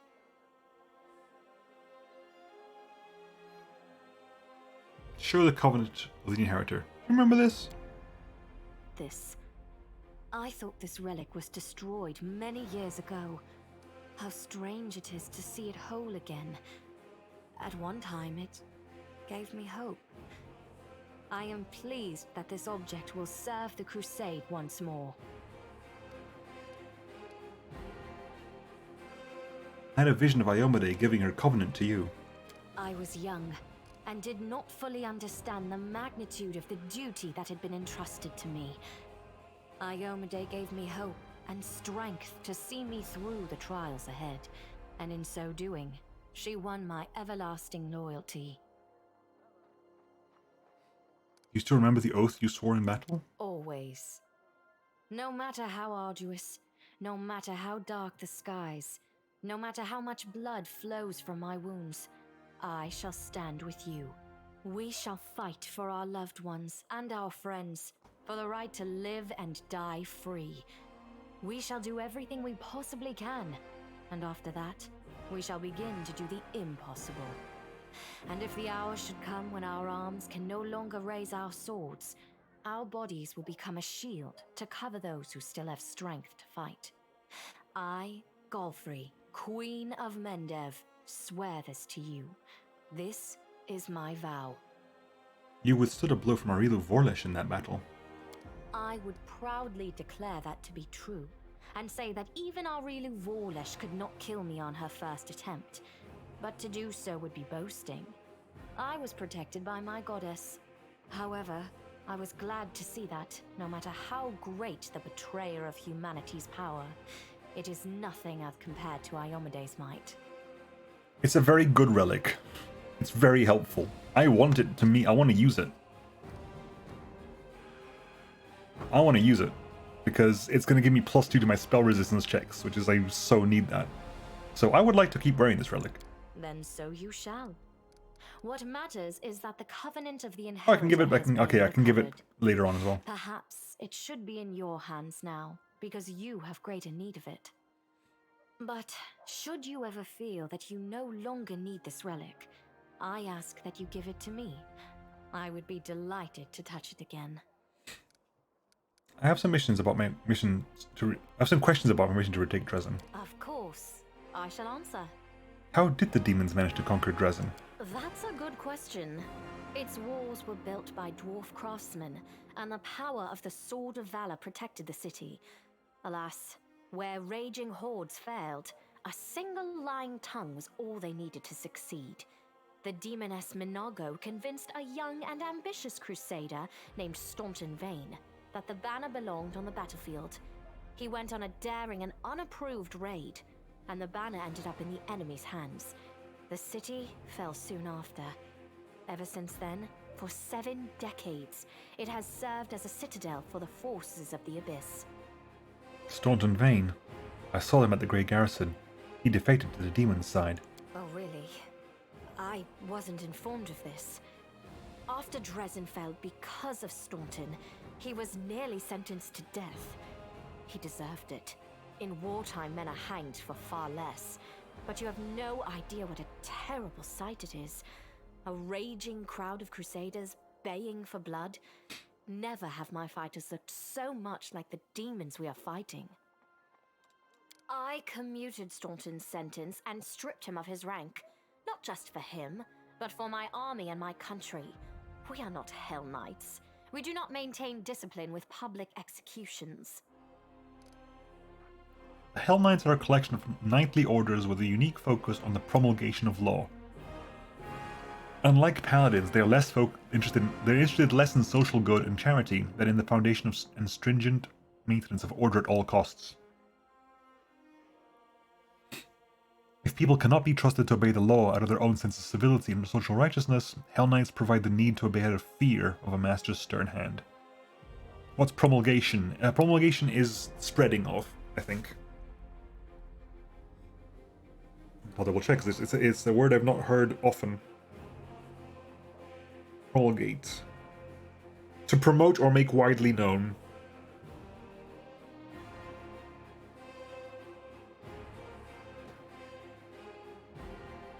Hell Knights, like, Paladins are lawful good.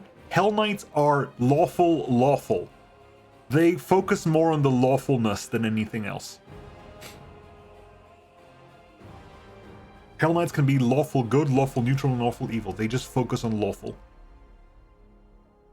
lawful, exactly. They're just lawful. They are just super lawful. It was a tough choice, I understand. You punished him with a life of disgrace and humiliation, and that life finally broke him. It's sad, but not surprising.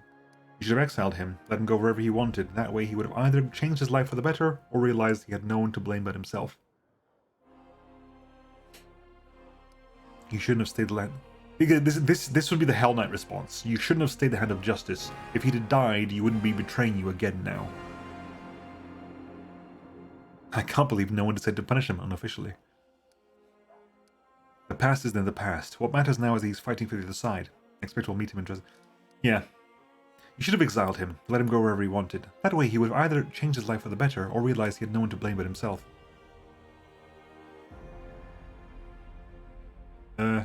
If he had died.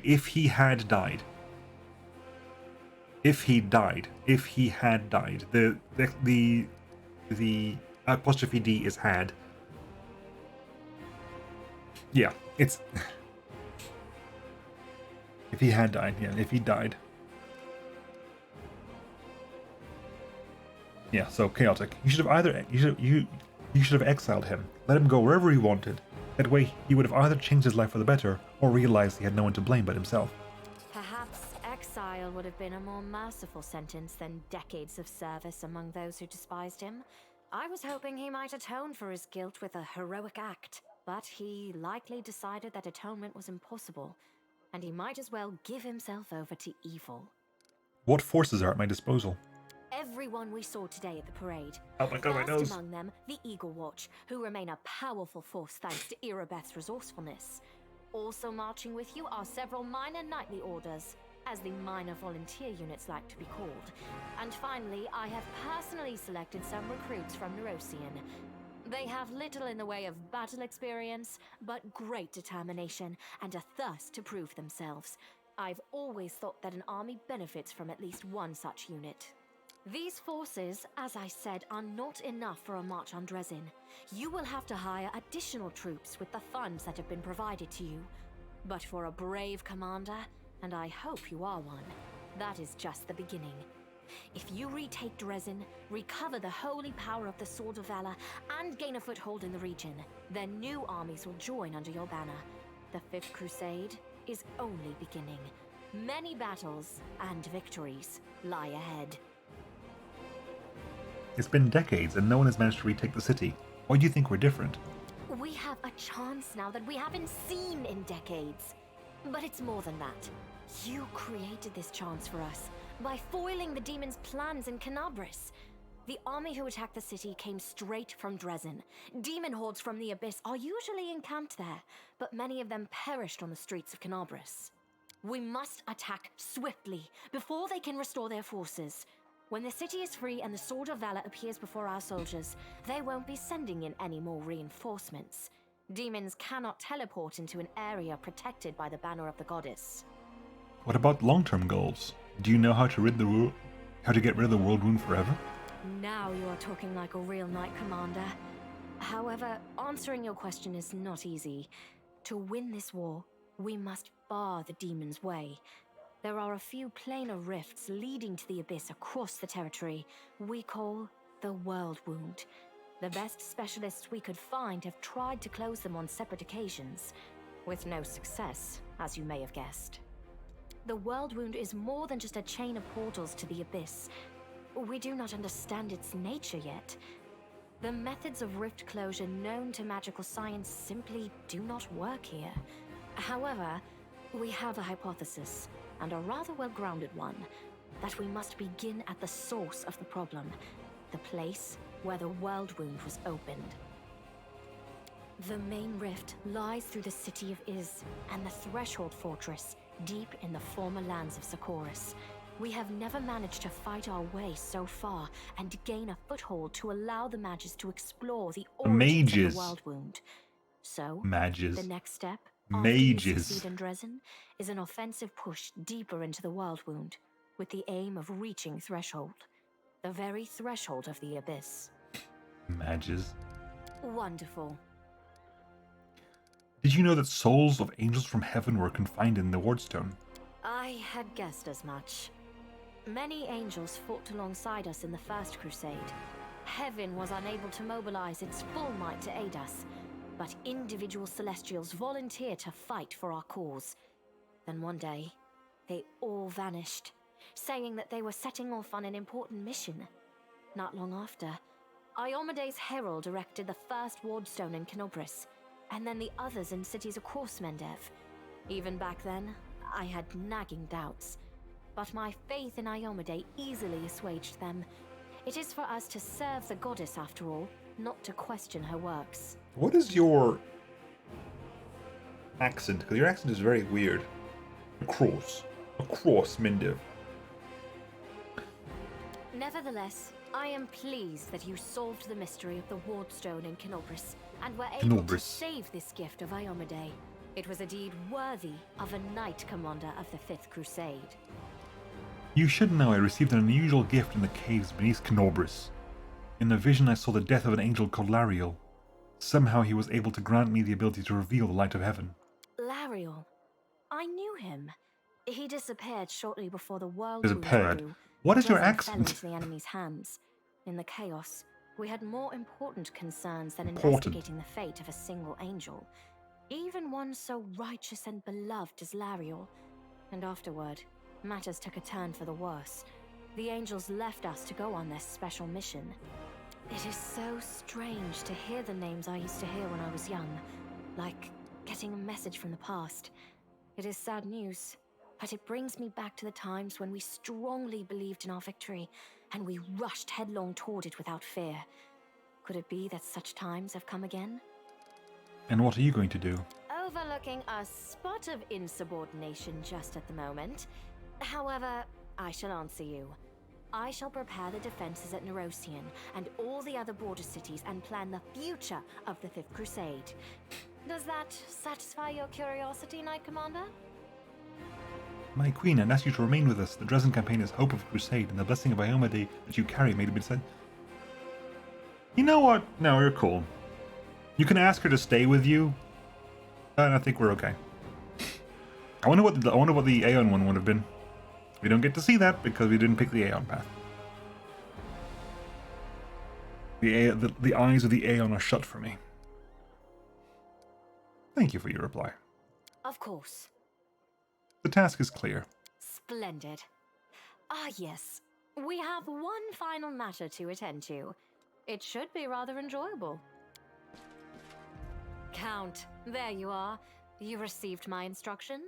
I did, though I did not have time to read the thing before I was dragged before your majesty. In truth, I was readying myself to depart. No matter. I trust you will forgive your sovereign for the rather brusque summons, especially when you learn what prompted it. As you are aware, she has recently been appointed my Knight Commander of the Fifth Crusade. I spent a long while pondering whom to appoint to the highly sensitive post of Commander's Field Attaché and Advisor Plenipotentiary without portfolio. Congratulations, Count. It is a great honor, I suppose. Darren's cool expression wavers, but he seems not to be fully cognizant of what is happening. That, or he's holding himself tightly in check. What a wonderful gesture, Your Majesty. I imagine our dear Count would have been inconsolable if you hadn't given him this chance to serve the common cause. I knew you would approve, Commander. I had my doubts about whether you were ready for such a responsibility, Count, but your conduct in Kenobris holy has crap. put my mind at ease. So, you will travel with the troops to Dresden. Only the Commander may remove you from your post. But I trust that you will dutifully fulfill her orders and make a good showing of yourself. Especially since word of your appointment, Count, will reach the court at any moment. All of Mendev's nobility will be following your successes in service to the nation, including all of your devoted admirers. I even heard that one bard with whom you are particularly friendly has already begun composing a ballad to honor your heroic participation in the crusade and your faithful service to the commander here. Your largesse truly knows no bounds, dear cousin. I am most gratified by the honor you have shown me. The Count offers a bow, either as a sign of respect or in order to hide his flushed face. Only the barest quaver can be heard in his voice. Then let's get going. May Ayomade help us. I love that he was planning to leave and it's like, nope, you are staying here because you're now my attaché. Oh, hey, Anavia. So tell me straight, how did the Brawl of Grey Garrison end? I heard the rumors, of course. That's kind of my job, you know, to listen. You've no idea what cobblers the Crusaders say about you. Some say that Ayomade came to you and appointed you her herald. Others say that you died, and honest to God's angel is now leading the army disguised as you. Still others say it was just an explosion at an alchemist's lab, and I'm the one spreading rumors about your powers. I wish. Hey, Wolf. But you know, you really have changed since the Grey Garrison. It's hard to describe, but you've become kinda...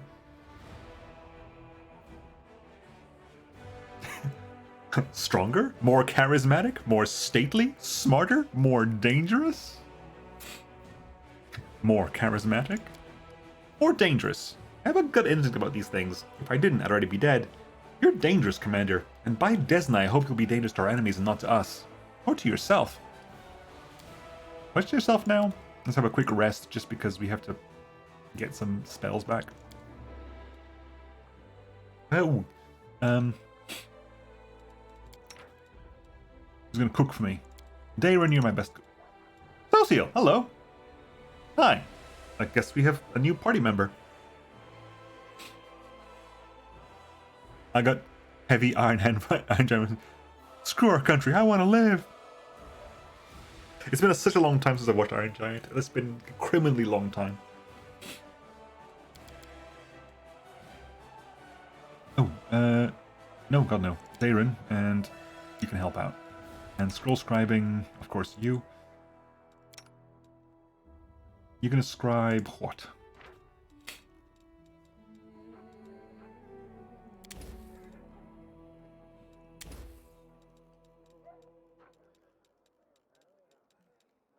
You know what? Don't bother. Don't scribe a scroll. Just cook me a meal. What was we got a new meal, didn't we? We got a new, is it the glowing croissant? Eating a glowing croissant fully restores HP. Interesting. So you can basically, you don't have to spend time healing. It automatically heals you to full. I don't need it. I'm going to go for the hearty meal anyway, but it's still nice to know. Right, have a quick rest here. Then we'll get moving. This is ridiculous. Give me back my phone. Our special agents have gained information about something that could change the history of humanity. Tiefling boy. Huh, guess my sub lapsed. Science. I will give you back your file once I have recorded the maximum length they grow to when they are not filed down every day, not a moment before. Nenio's legend. Thanks, Wolf, for the sub. Much appreciated. I guess your sub did lapse. Did not notice that. Oh, I got scratch. Noise. Oh my god. Nice. Indeed. My nose is like nice. Right, you still got you got people to talk to here still, I think. Like Leota wants to talk to us. League of the Inspiring Cart. Now that the trouble in Canaveras is in the past, it's time to visit the camp. Ellen and his friends rushed from the camp to aid Canaveras in the demon attack. When the city is no longer in danger, we attempt to visit the camp. The ring must be there. World burns. The Inquisitor is waiting for the commander in the camp and an important discussion. Oh yes, Leota, Leota something, Hawkblade. A farewell. Talk to Social. In pursuit of the past. Banner over the Citadel, Cold Waters. Okay, got a bunch of stuff to be doing still. Right, we still gotta talk to some people. Social is over there. Leota, Erebeth, Leota Hawkblade. Okay, let's go talk to you. Oh hi, you're over here now. Mistress, how can I serve you? That army of mongrels you promised me would be useful right about now. Yes, they would be useful in this campaign. If we had more time and weren't in such a hurry, we'd go to Sol and show him the trophies we took from the demons.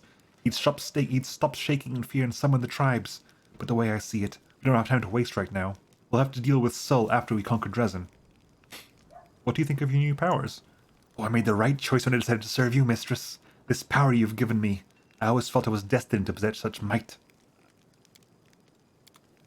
I think you have to talk to everyone about their powers. More lootables. Nice. Hang on. You have more lootables? Right, anyway. WotR, sup? Commander, let me personally congratulate you on your new title and thank you for your time in advance. I'm WotR Hawkblade, an Inquisitor of the Church of Iomade, the Bringer of Light. I require your assistance in a certain delicate matter involving one of your companions, young Count Dairon Arendae. Are you one of Prelate Holrun's followers? Yes, of course. What is it? Where were you during the attack of Canabras? I was on the hunt. Oh yeah, he was the guy who wasn't around, which is why Holrun was... Like, we were told that WotR Hawkblade basically managed to put the brakes on whenever Holrun was, like, going too, like, psychopathic. And because WotR was out away, which is why Holrun went nuts. And it was all like Bernie stuff. And noise. A very successful one, but of all happens in life, this minor success was a mere harbinger of a larger failure. If I hadn't been so far away from Canabras on the day of the attack, I might have been able to help my comrades and prevent a number of deaths. And what is your opinion on his atrocities? Usually people reveal such things about themselves only to their confessor, not to some curious stranger. Still, I did ask for your help, and that imposes certain obligations upon me. Let me put it like this. I spent enough years by Prelate Holrun's side to learn how to keep him from going over the line. He was an extraordinary man, the vengeful sword of our goddess in human form. He was fighting in the vanguard, fearlessly taking down demons, exposing the cultists' plots all by himself.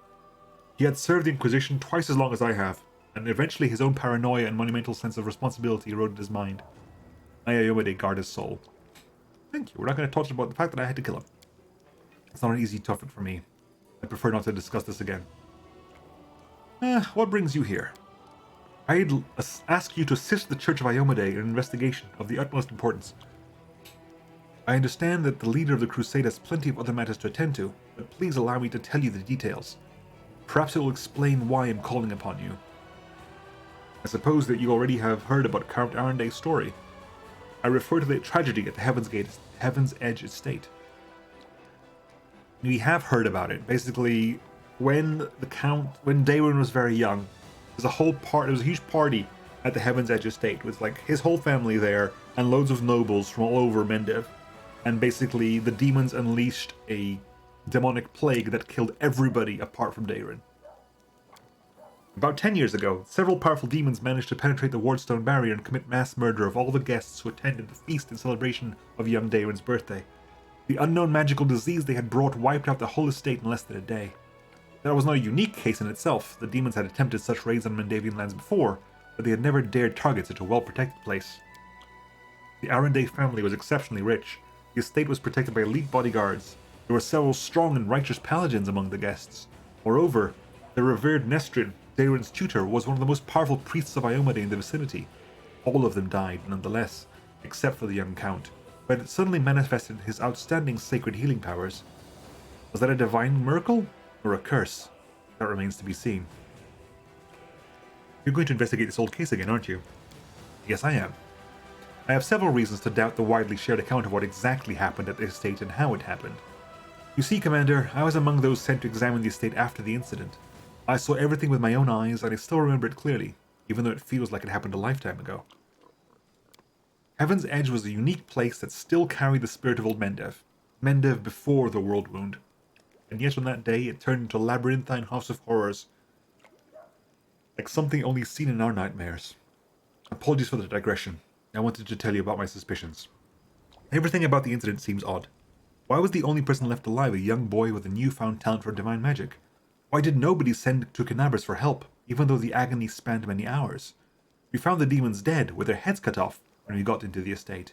How were they defeated? How did the disease kill even the paladins present at the estate, who are said to be immune to any disease? If the demons had found a way to penetrate the Holy Warrior's defenses, why has this never been repeated since the tragedy at Heaven's Edge? You are the only person who can help me here, Commander. because the only living witness of those events is currently serving in your army. Your army's route will take you near the very site of the tragedy. Heaven's Edge has been abandoned and sealed with potent magic throughout all these years, and only the Count has the power to break that seal. But he's unlikely to invite an Inquisitor inside, and in any case he won't like me sniffing around his family's seat. But if you, as his commander, express your wish to visit the estate, he will be obliged to fulfill it, and I will simply follow along as one of your attendants.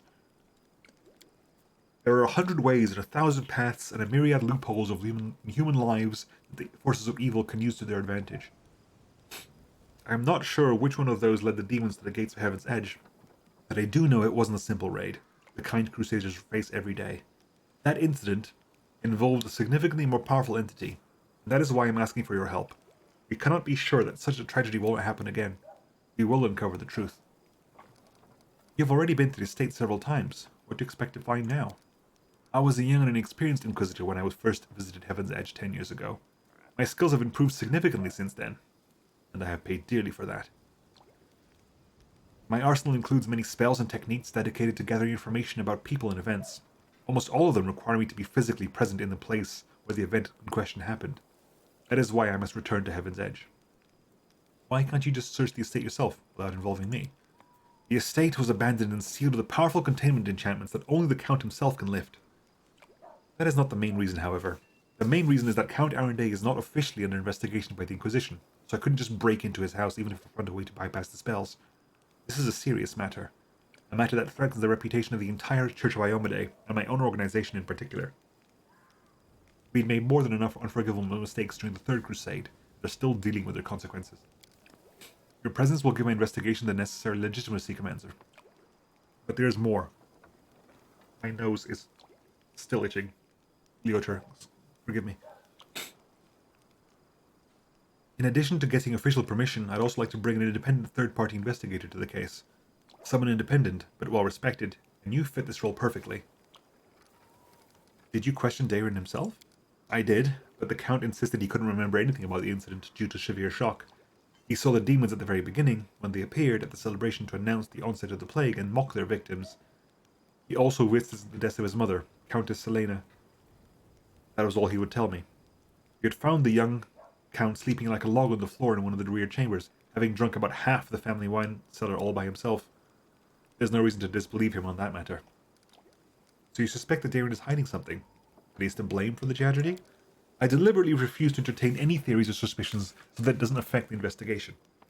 There's a saying among my colleagues that suspicion is the mother of all prejudice, and prejudice is the married to failure. I can only tell you that Count Arundel wasn't suffering from demonic possession, the most common malaise in our country at the time. Prelate Holren himself examined the boy right after the tragedy, and he didn't sense anything awry with him. Awry. Fine, I'll help you. What do you need me to do?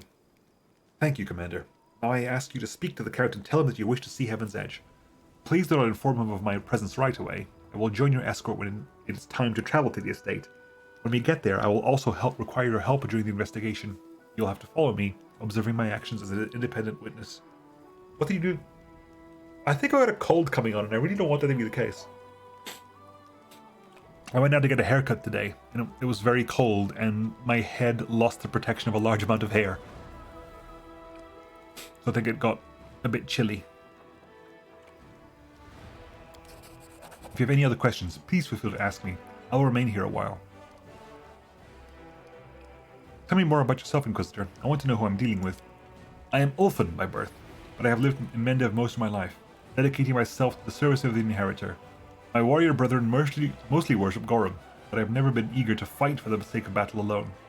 I was a good fighter in my early youth and could easily best most of my peers, but I didn't enjoy showing off my skills. Victory is bland on its own. Purpose adds flavor to war. I can't say that I have always been faithful sort of Iomedae. Back in my mercenary days, fate brought me to the borders of Mendev, where I spent a long time among the Crusaders. Fighting shoulder to shoulder with my righteous comrade in arms and watching demons commit their atrocities eventually led me to something I had been seeking my whole life: purpose and faith. That is how I found my calling. Even though it may be hard at times, I've never regretted my decision. I have to go. Right, we've done you, and now we've got to go for Social. Hello. Hello again. I'm very pleased to meet you. Thank you for taking the time to talk to me. A young cleric stands before an easel, his brush hovering over the canvas without touching it. Instead of painting, the young man absent-mindedly gazes at the sky of Canabris, which is still streaked with towering plumes of black smoke. Finally, he notices you and smiles, shaking off his stupor. It's a pity I wasn't there at the Grey Garrison to witness your feats of strength with my own eyes. The flash, however, could be seen miles and miles away. Some people were frightened of it, thinking that the demons had blown up the remains of the keep. I, for one, knew immediately that it was a good sign. The light above the city showed us that there was still hope. Who are you, and how can you possibly be of use to my army? Wow, how rude. My name is Sozio Vanek. I am a cleric of Shaylin, the Eternal Rose and the Goddess of Beauty. Yes, I know that many people would consider me useless in a war. This is not a usual war, though. Just consider our enemy. The Abyss and his demons are the very embodiment of everything evil and ugly in the world. Perhaps a disciple of kindness and beauty might come in handy. I have no doubt that we will win this war, Commander. We just have to. It is our destiny. My role is to help you, and all those standing by your side in this struggle, to survive and flourish. Everyone deserves the chance to find peace and happiness in the world that they are defending so selflessly. What are you painting?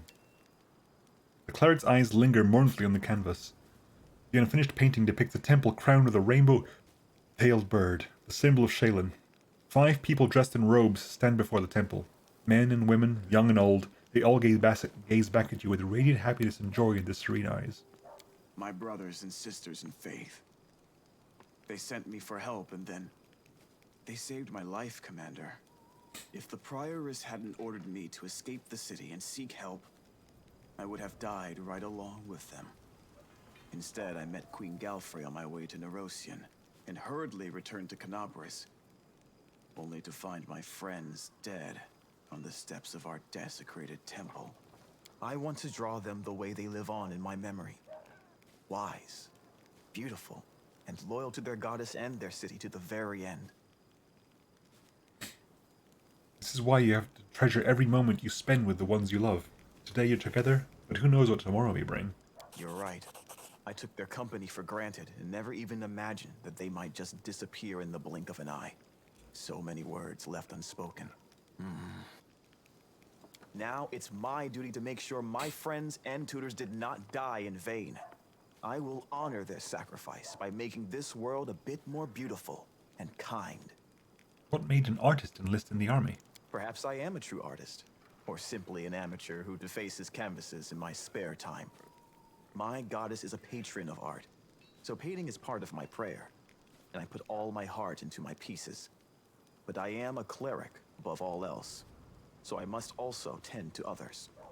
I went to war because here's where I'm most needed. Sure, I could be painting idyllic landscapes and offering empty prayers to my goddess, but that won't stop people from dying. My goddess has no tolerance for false piety. You wanted to discuss something with me, right? Yes, I have a personal request. Before we undertake our journey and leave Canabris behind, I would like to visit Martyr Zacharias' cemetery for a funeral. It's not far from here, and it's important. I would like to pay my respects to my friends from the Temple of Shaylin who died defending the city. Also, if it's not too much trouble, I would like you to come with me to honor their memory. Their friends and family will be at the funeral, and perhaps the commander's personal presence will bring them comfort. I know that you are burdened by many cares right now, so I understand if you can't find the time. But if you could, I would be sincerely grateful. Nice meeting you. I have to go. You must be rather busy indeed. Leading a crusade all by yourself is no joke. I still believe that you are up to the task. This war has been raging for 100 years, but you've given us a chance at victory. Right. Now you are a party member, right? You are a party member. You are a level 6 neutral good cleric of Shaylin who uses polearms. I just pulled my polearms away, didn't I? Let's drop the stuff here. So, again, let's look at your character so far. Summary? No. Abilities, class. So, you are a human cleric of Shaylin. Acolyte. You can use your wisdom instead of charisma when attempting to do persuasion checks, which is why have you put points into charisma then? You have selective channeling. Whenever you channel positive to heal, you only heal your friends. Whenever you channel positive energy to damage, you only damage your enemies, which is irrelevant because it's only relevant if you have friends who are undead. You've gone for positive energy channeling. Your good and luck domains. You've got touch of good, you've got luck domain, you've got toughness, you've got heavy armor proficiency. Okay, you can use heavy armor. You have to because your dex is 0 anyway. If your dex is 0, you're gonna go for heavy armors. Okay. That was weird. Okay. Spellbook. So you're going for what? Domain slot protection from evil, I guess. Bless, bless. You are a cleric, so you can automatically substitute for healing spells. You have communal protection from evil, lesser restorations, and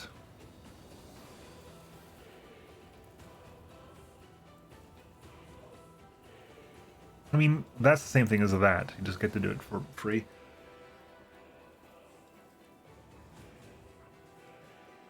Blessing of courage and life. Blessing of luck and resolve. This is versus fear. That's versus fear and death.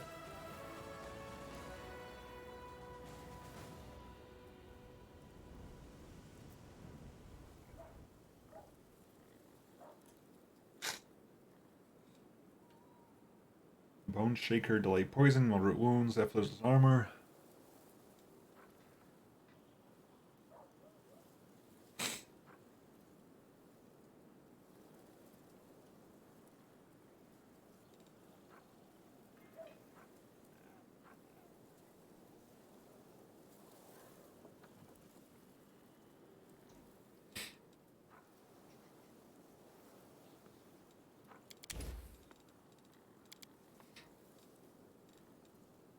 Surely you haven't picked your mythic path yet.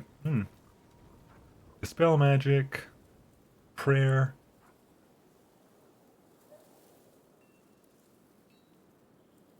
You could have Archon's aura as well, which is also helpful.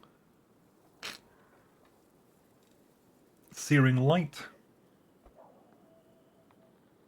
Focus the divine power like a ray of the sun. You project a blast of light from your open palm. Range touch attack, which is going to be crap because you have no dex. I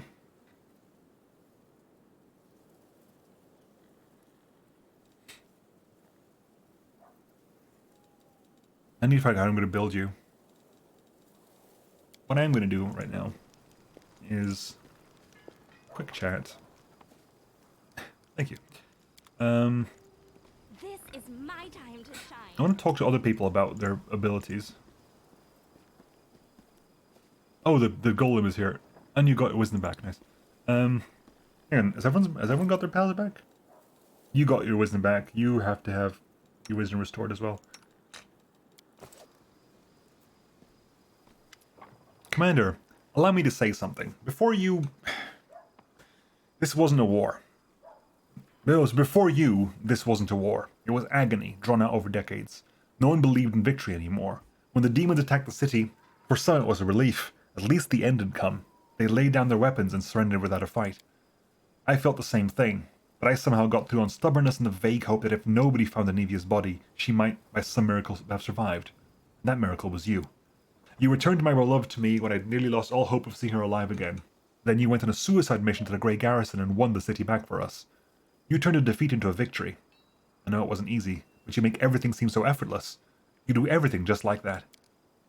The Queen believes in your powers too. But for me, they're just more proof of what I felt that day when I saw Anevia alive, standing next to you. You're the miracle that we've been waiting for. You're the one who will finally put an end to this terrible war, and in spite of everything, deliver us the victory we so desperately need. With you, I'm sure this crusade will achieve what the others could not.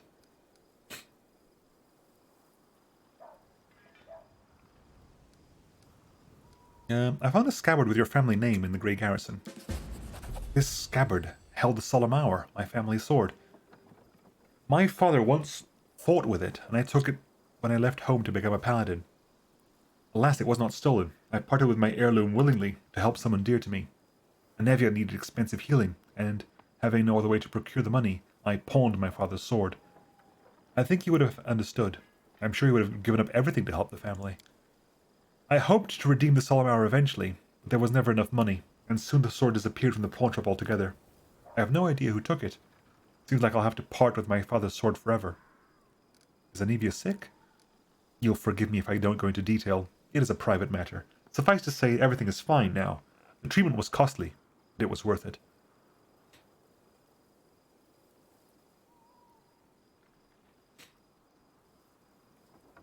I'm not going to say that you nick stuff from your own order at this point. So we are chaotic good after all, so I can occasionally go for the good one.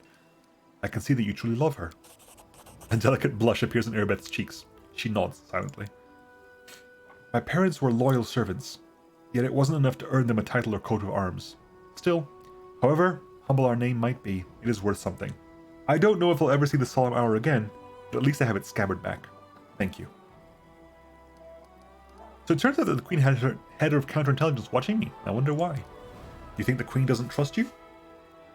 If that were true, she wouldn't have put you in charge of this army. My main task is to be your advisor until you've gained enough experience as a commander. As for counterintelligence, Anevia and I were tasked with keeping an eye on your inner circle, but you're not under any suspicion, Commander. You're under our protection. We need reinforcements. Can you get us more soldiers? When we began the march on Dresden, we chose speed over numbers. If I order more volunteers to be recruited, they simply won't arrive in time.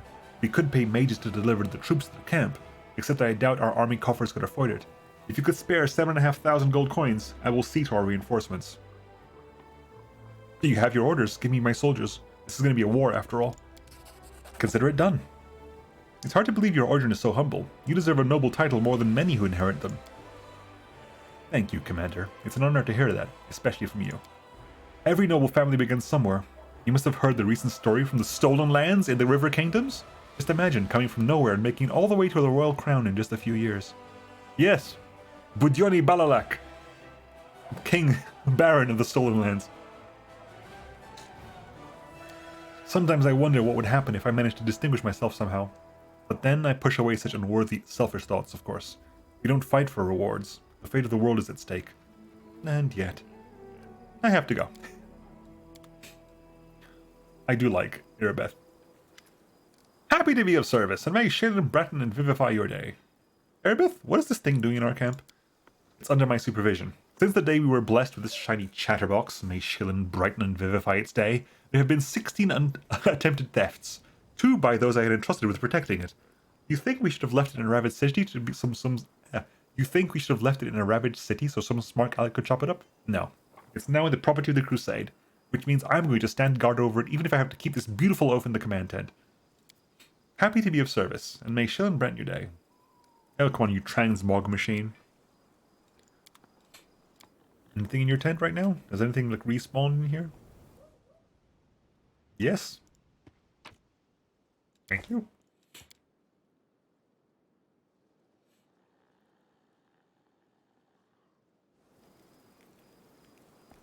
Let's keep going to the... Yep. This stuff was not here before. It's an entirely new loot fest right now. I'm going to go there in a bit to talk to Ember, but right now I'm going to do the... Hello.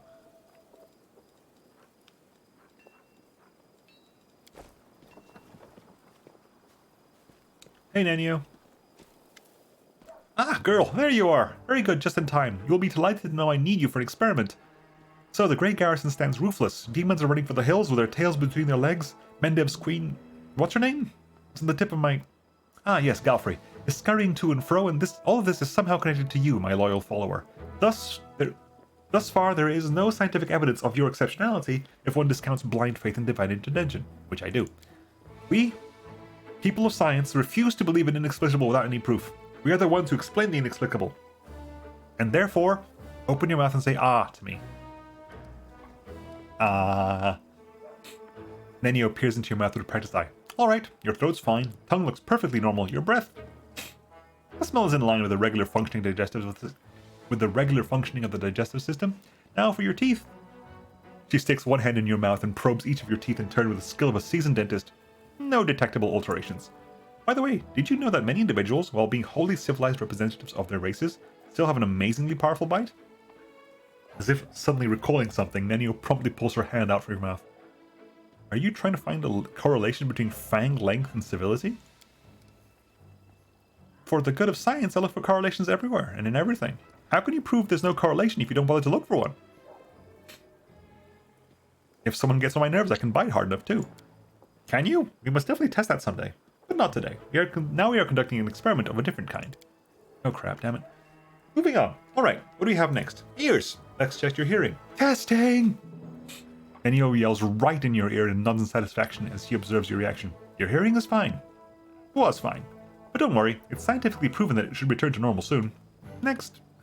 Your eyes are clear, posture satisfactory, limb length is standard, no lice?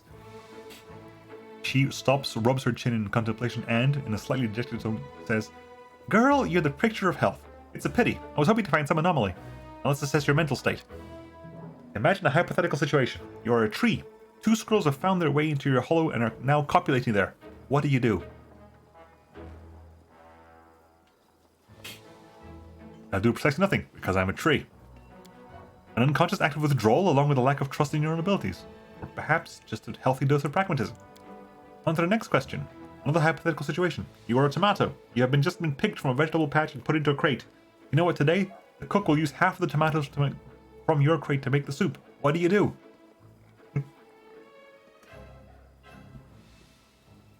There's nothing I can do. I'm a tomato, remember? An unconscious act of withdrawal, inability, or unwillingness to see something bigger behind something small. Alright, I understand. On the surface, it appears you don't really believe in your ability to change things, but in fact, you are a strong pragmatist who knows perfectly well what you can and can't do. Your reasoning is that of a mortal, one who is capable of achieving a great deal, though she would deny even that. On that note, I deem this experiment complete. Thank you for your participation. Nenio looks at you pensively and then gestures at you with a wide sweep of arms. And yet you remain a puzzle to me. I love puzzles. One of these days I will solve you completely.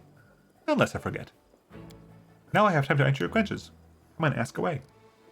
I was hoping that I could ask you about your own powers. What do you think? What you find of your powers? But I guess not. So can we go up here? This is where Ember is, right? Yeah. Loot. Ember is bobbing her head and humming a tune. She greets you with a carefree, cheerful smile. Her wondering eyes linger on you for just a moment before darting off again into the distance. How are you handling your new abilities? Abilities? What are you talking about? Oh, the tricks you learned when the big grey house blew up. They're funny. Thanks for teaching them to me. The Queen gave me the title of Knight Commander and put me in charge of an army. What do you think about that? Don't believe titles. All of us in the world are children of the street. Barefoot, hungry, scared, a step away from death. Some imagine they're strong and rich, like gods. But don't forget who you really are, behind the title. Fucking love Ember. So go. Time to go. So go. Ember is amazing. Getting lootables over here. Happy to serve, Commander. My name's Commander Shepard. This is my favorite tent in the campaign. So exciting! Horse. Hilor. Hi, Hilor. You've earned the title of Commander. Canabra still stands thanks to you, but you'll have to be doubly on your guard. Your Eminence places a target on your back, and there are assassins about. Killing a high-ranking Crusader would bring a demon far more prestige than killing a common soldier. Not long ago, I stymied a few of the Spinner of Nightmares' attempts on the lives of influential Crusaders. So I know what I'm talking about. Which influential Crusaders have you saved from the Spinner of Nightmares? I'd been hunting the Spinner of Nightmares for over a year. My agents, by that time I'd created a proper network, reported to me that she returned to Nerosium. I immediately suspected that she was planning a great atrocity. By that time, I'd learned all too well that the Spinner was a master of illusions and charms. That's why I never left the house without this. The Lord takes a monocle from his pocket and puts it on it carefully. This is the Eye of Truth. It allows me to see through illusions. My friend got it from the priests of Nethys. However, neither this monocle nor my network of agents were adequate to prevent the attacks, and we were nearly too late. My god, my nose. The Spinner of Nightmares decided to strike at the Cruciform Cathedral. They had gathered to celebrate the victory of the First Crusade. It was a great holiday. There was a lavish ceremony at the cathedral. An influential priest Anthoclitus, excuse me? I guess that's your name, was in charge of the festivities. They were intending to crown him with a tiara, a symbol of his high status. But the sacred tiara had been replaced. The spinner had obtained an Incotilus, a sentient and rather ominous cephalopod from the other end of the world. She raised it from an elver and trained it carefully, and she cast an illusion on it so everyone would see it as a tiara. The moment its shell was placed on Anthoclitus' head, the cephalopod would release its tentacles and penetrate the priest's skull. Its poison would seep into his brain, and it would seize control over Anthoclitus' dead body. Fortunately, we were able to stop this madness in time. I spotted the Spinner of Nightmares in her crowd and chased her down, and we ended up crossing swords on the roof of the cathedral. I nearly defeated her, but she fled upon a giant stallion, which was able to run across the air as if it were the ground. I was so close to catching her.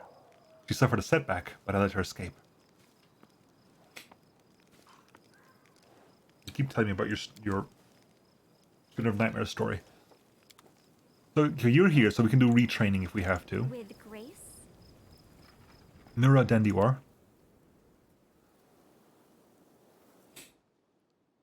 Ooh, chest. Yoink. Knight Commander, how can I help? There's so much I can do, just ask. Nura looks at you with eyes filled with enthusiasm. She's holding a notebook and a traveler's inkwell. You've probably heard about the wound I have, the one that sometimes opens on my chest. Can you perhaps tell me if it is some kind of demonic curse? And yes, indeed, I have been told of your affliction. Can you will the wound to open? No? That's a shame. What can you tell me about this wound? Well, it's difficult to say. I know of blades that leave never healing cuts, of poisons that stop wounds from healing. I've heard of witches' curses that are rewarded with eternal wounds, but wounds that seem to reopen and heal over and over. Perhaps you know of other cases like this? Let's think. In 4671, a Mendavian army corporal had all his bones and cartilage turned to glass. In 4700, a scribe in Canabris had all her skin simply come away like she'd been boiled. And in 4638, oh, you don't happen to have insects crawling over you? Locusts? No? Rats, perhaps? Too bad. You think it's dangerous? It most likely is dangerous, but you are under protection of Iomade, Commander. She granted you mythic power, as they say. Surely the Inheritor would not leave you to face this alone. Have you perhaps noticed that the wound opens at moments when you waver in your faith? Is it perhaps triggered by doubt? I'm sorry I couldn't tell you anything useful. I will be sure to study this matter and consult a few of my encyclopedias. Tell me about yourself.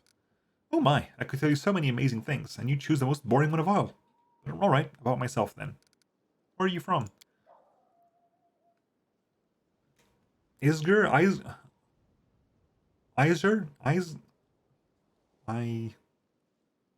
I'm gonna treat it like island. Iger. A small piece of land that proudly calls itself a country, but hasn't been independent for a single day in all the centuries it's existed. They have a lot of national pride, but for all of it is borrowed. Always looking to the great day when they can at least be free of the rule of Cheliax. I love the Icegary love talking politics. If two of them start bargaining over beats at the market, you can be sure that they'll end up arguing about whether an independent Iger will be a monarchy or a republic. I've always found it funny to listen to. And a little disgusting. You see, there's a lot of halflings in the country, but very few are citizens. Most are slaves. I was lucky. I've always been clever, ever since I was little, so they sent me to school instead of making me do the grunt work. They taught me to count and write, and I was sold as the secretary to Lord Axelar Tresbot. He's the one I left Iger with. Never to return, I hope. How did you come to serve Queen Galfrey? I was a slave of Lord Axelar Tresbot in Iger, my homeland. Oh, what a man he was. He towered over his fellows like a rock over a garbage heap. A true hero. He bought me as a simple secretary, but he made me learn the history of the world wound. All of it. One volume after another. He hired tutors for me, even sent me to meet prominent historians. He didn't want a simple slave, but a slave with an impeccable education. Lord Tresbot was going on the crusade. He firmly believed that the servants of good gods were weak. Only a follower of Asmodeus could stand against the demon invasion. He took me along as a secretary, a historian, and, most importantly, he entrusted me with recording his glorious story for future generations. In his crusade, Lord Tresbot performed many brave feats, but even he could not stand against the world wound alone. In his final battle with the demons, when my lord realized he was doomed, his final act was to cover my retreat, that I could tell the world of his great deeds. Some people have said what he did was not heroic, just an arrogant moron puffing himself up one last time. But I say curse their tongues. A difficult journey ended in Mendev, where I found my freedom. There I published Lord Tresboss's biography, and I don't want to boast, but who am I kidding? Of course I do. The book sold in great numbers and made me rather famous for a time. That's what brought me to Queen's attention. She invited me to her court. After all, she was curious about my deceased lord, and she was in great need of an expert on the history of the world wound. Hope you'll find me useful as well. So you're not just a historian, but a writer too. Will you write a book about my crusade? Haha, why not? As soon as we finish off the demons, I'll get right to it. Just take care that you don't blend it like Lord Tresbot. Do you worship any deity? When I was a slave in Iger, they would beat me with a stick to force me to believing in Asmodeus. They hit me and said it was for my own good. Ever since then, I don't like temples. I realize there are different gods, like Desna or Caden, who teach goodness and freedom, but it's just, as soon as I smell frankincense, I see the slave driver's stick. Maybe one day I'll be able to turn to a deity without cringing from a blow for not being reverent enough. But for now I'll let others pray for me. Nura sounds sincere, but you feel like she's holding something back. Thank you for your answers. Oh god, tell me the history of the world wound. Oh, I could talk about that for hours. What exactly do you want to know? How did the world wound come to be? It happened in the year Aradin died, 4606, little over a century ago. No one knows if the timing was coincidental or if there's some connection between Aradin's death, but I'll tell you what we do know. The priests and shamans who ruled Sarkoris hated arcane magic and all who practiced it. Wizards and sorcerers were driven from the land, or worse. One of their prisons held a witch named Aurilu Vorlesh. We know nothing about her besides her name, and of course the atrocity she committed. By some unknown method, she managed to harness the terrible power of the demon lord Jaskari. Together, they tore open the barrier between worlds, opening a rift into the abyss to the very middle of Sarkoris. The world wound slowly but mercilessly expanded, devouring more and more land. In a matter of years, Sarkoris was a memory. After a moment's silence, Nura adds softly, "Sometimes I think, what did they do to Aurilu in that prison? Just imagine. She was ready to give herself to the abyss, if only the demons might devour her tortures along with her. To imagine such hatred, it terrifies me." What about the First Crusade? It began in 4622. Yes, it took the church and the secular authorities nearly 2 decades and hundreds of thousands of lives before they decided to take action. In the meantime, Sarkoris was only supported by handfuls of volunteers. By the time the crusade began, the demons had already invaded Mendev. The crusaders pushed them back, in what must have seemed a total triumph at the time, the forces of good easily crushing the demons on all fronts. They erected Dresden, on the land they conquered, an indestructible fortress, the capital of the Crusader movement. In 4630, 8 years after it began, the First Crusade was declared victorious. It was the first triumph of the Crusaders, and unfortunately, the last.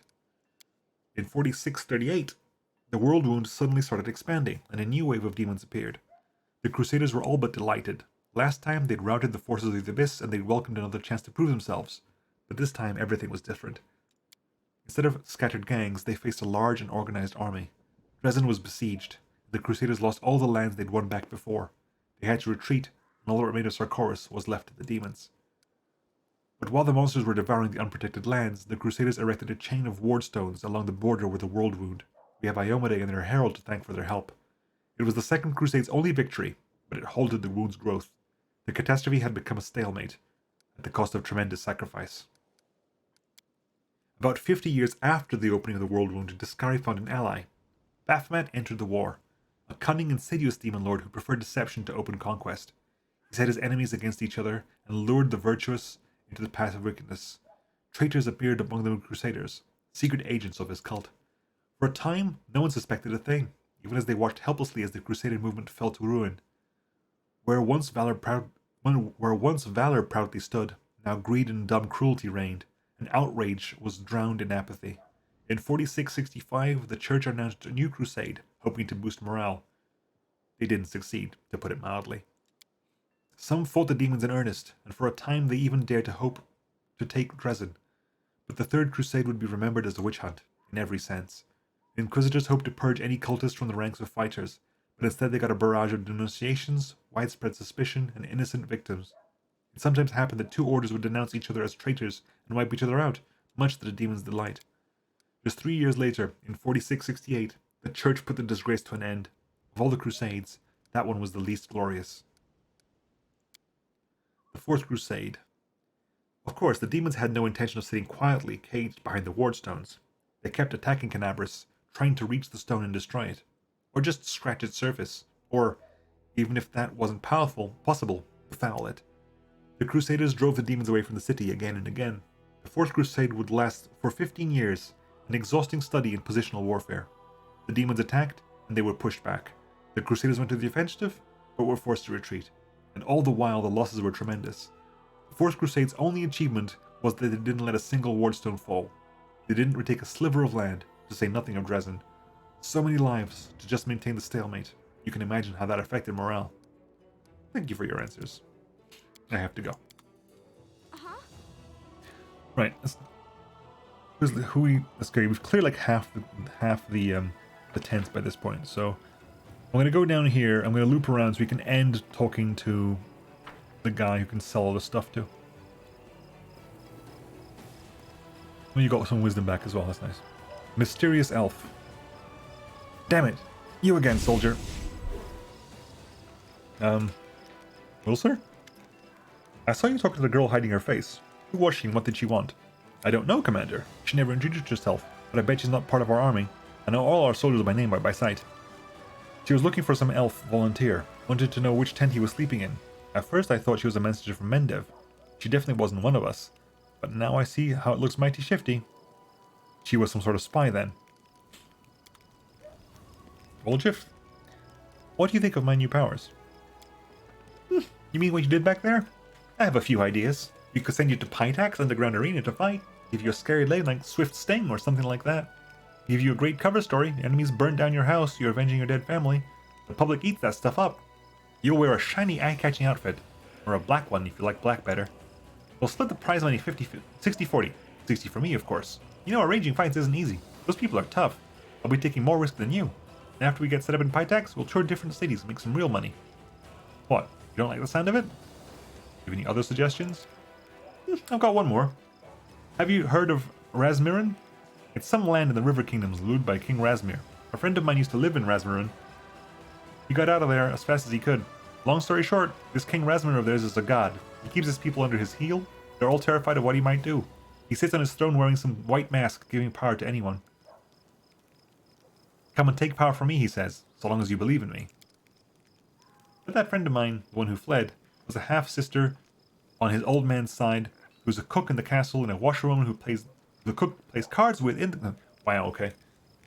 But that friend of mine, the one who fled, has a half-sister on his old man's side who's a cook in the castle and a washerwoman who cook plays cards with in the evenings told her juicy rumor. Word is, Razmir isn't a real god at all, and he's got no powers. So here's my point. You do have powers. Pretty scary ones, too. We'll find some shabby little kingdom, I'll start some rumors, you'll show off a few tricks to wow the locals, and that's it. We'll make you a deity. But first I want you to put it in writing that I'll be your chief advisor. I'm not doing anything on the nod. I've been there. People promise you mountains of gold, and when it comes to it, they're all, get lost or I'll set the dogs on you. So, do you like the idea? It's a great idea. We'll get to work on it just as soon as you get out of this mess. I'm gonna make you such a legend you'll love it.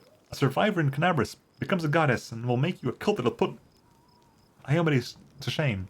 In the meantime, you can think about what you want in your coins. And my insurance, don't forget the declaration making me your chief advisor. You're getting chaos all the way? No, chaotic good. And playful. Are you really staying in my party, or just waiting for a chance to run off? As if I could. There are demons and dangers around every corner. Don't you worry, Chief. I'll work on my debt honestly, and I won't stab you in the back or go on run with your money. And if you buy my wares, I won't have to leave at all. Oh yeah, you have a shop. I forgot you have a shop. Anything changed in your shop? I don't think so.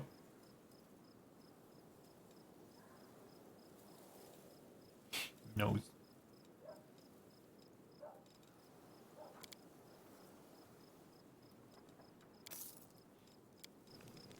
And Horgus? What up?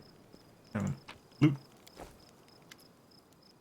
There you are. I've been waiting. As you see, I too have joined the crusade. I don't know how to swing a sword, but war is costly, and I have money. Besides, my intellect and business sense may prove useful, even on the battlefield. Besides, I believe I owe you an apology. The way I behaved was rude, ill-mannered. You're an honest and honorable person. You have clawed your way up from the bottom of society to the title of Knight Commander. And you are friends with Queen Golfrey herself. Such persistence deserves respect. Please allow me to give you this magic amulet from my personal treasury, to mark our future cooperation. What is it like to live your entire life under someone else's name? When I was a boy, I used to hate Horgus. The condescension of... Oh, we think we've heard this before. The condescension most of all, the pity on his face. Yeah. We've done all this before, I think.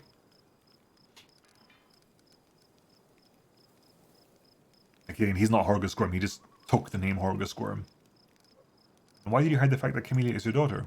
Didn't I tell you this at the mansion? It's because her mother, Iris, was a lowly half-elf who looked after my garden. I always wanted to join the Gwyrm family with a noble family. The Gwyrm legacy must not be mixed with common blood and vanish into obscurity. Iris didn't mind. We managed to hide our relationship. When Camellia was born, I did not claim her as my own. To all of Mendev, Camellia is the daughter of a lowly servant who died over a decade ago. And before you start telling me what a terrible father I am, I want to tell you something. My daughter wanted for nothing. All her whims were filled as quickly as they arose. I hired the best teachers and bought her the best books. She always ate well and had warm clothes. Isn't that what a parent does? How did Camelia's mother die? I am not going to tell you about that.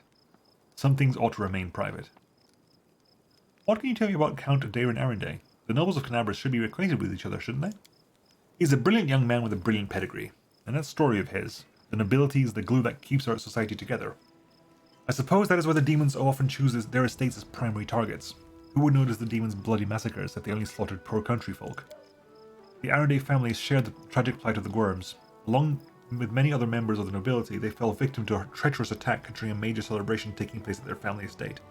I hadn't received an invitation and was slightly insulted by the snob, but it turned out to be a blessing in disguise. The gods saved me from a terrible fate. All the guests died that day from magical demonic disease. I sympathize with the Count deeply. He has endured so much, and it's no wonder he keeps himself aloof from me. I think this is due to the fact that Horgus Gwyrm's fate so resembles his own, and we both have to relive these horrible memories whenever we see each other. Aren't you afraid I'll reveal your secret to everyone? Are you threatening me? Are you threatening me? Are you threatening me? I've invested a lot of money in your crusade and I'll invest even more, and yet you think to humiliate me in front of everyone? That's not going to work. If a scandal breaks out, it'll be your word against mine. And I've been known as Horgus Gwyrm for several decades. I'm in a vast estate outside Canabras and share the local quarry.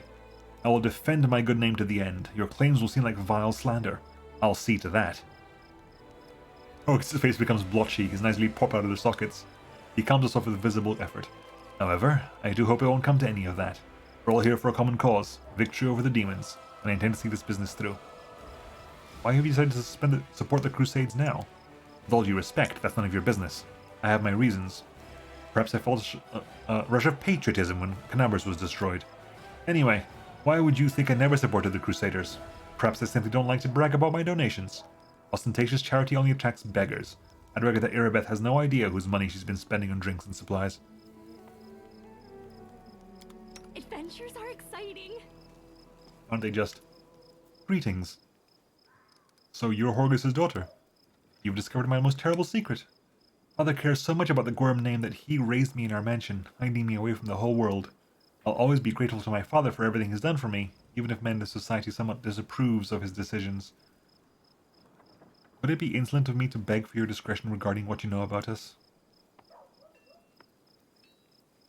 Let us keep this our little secret. I assure you, my father and I appreciate loyalty and decency. For both myself and my father, I thank you for your understanding. I found a number of interesting implements and accessories in the Gwyrm mansion. How kind of you to share what you've gone through the Gwyrm's dirty laundry and drawn some bizarre conclusions. If you value my company, please refrain from making such insinuations in the future. It was totally a sex dungeon.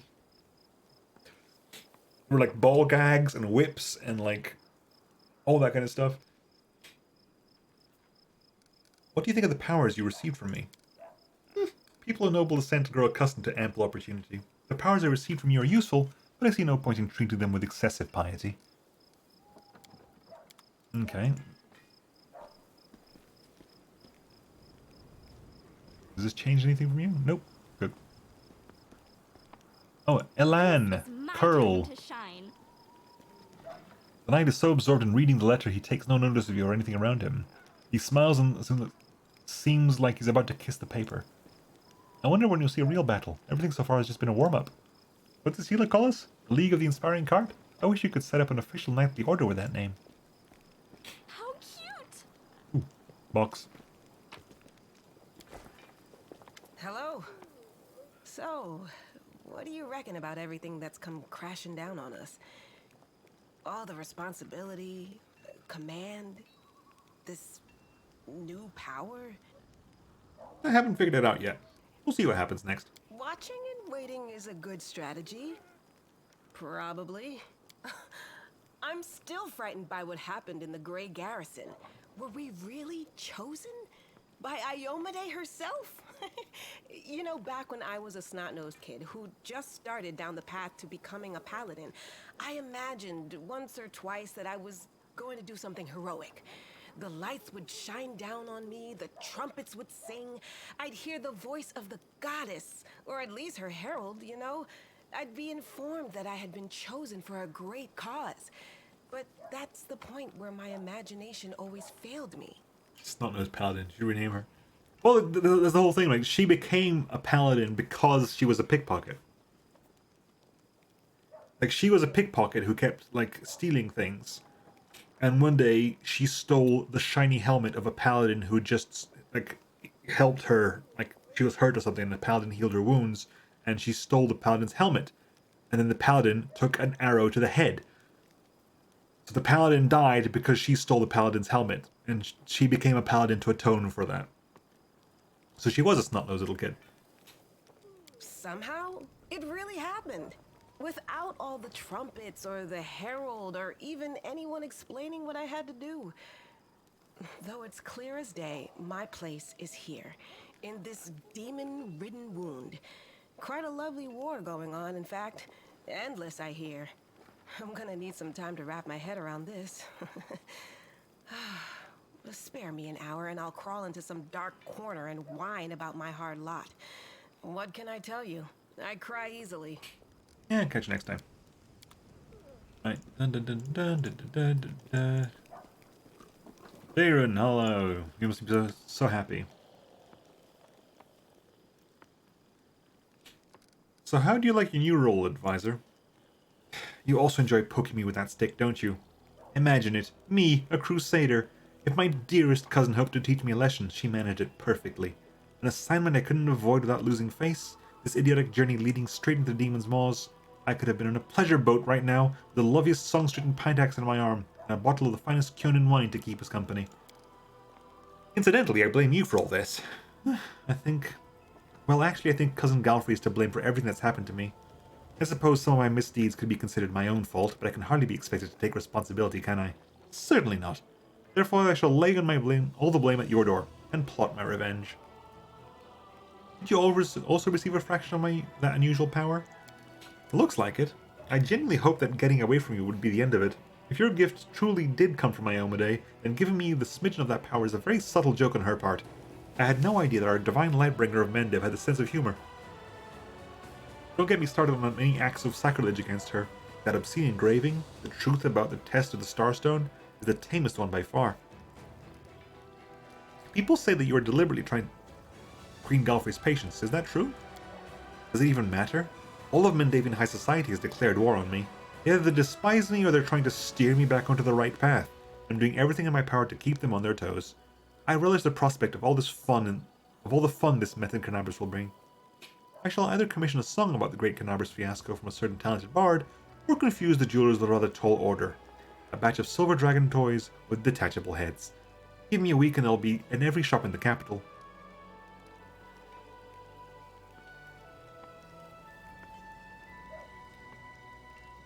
You should make it so it's really easy to rip the wings off your dragon trinket as well. Because they're gonna love it. That's a bit too evil. The heroic dragon who died for our future deserves respect, not your mockery. She's dead, she really doesn't care. I shall enjoy 3 or 4 minutes of rather pleasant thoughts about the rage of those sanctimonious fools who pestered me the most. I'd love to visit Heaven's Edge and see the Arendelle estate someday. Oh, I was just about to mention it myself. I've been thinking. Now that I'm in the middle of this whole crusade nonsense, I simply must devise new ways to have fun. With all the recent commotion, my birthday completely slipped my mind. What if we were to celebrate it at Heaven's Edge? It's not far from here, and you'll get to enjoy a banquet in the bona fide haunted house. Darren seems to have trouble getting the words out, which clearly indicates how rarely he has to ask for anything. Since you're my superior, and I'm your advisor, I'm obliged to ask your permission to leave for the festivities. And I want to invite you too. I'm sure the commander can free up an afternoon while the soldiers are on leave.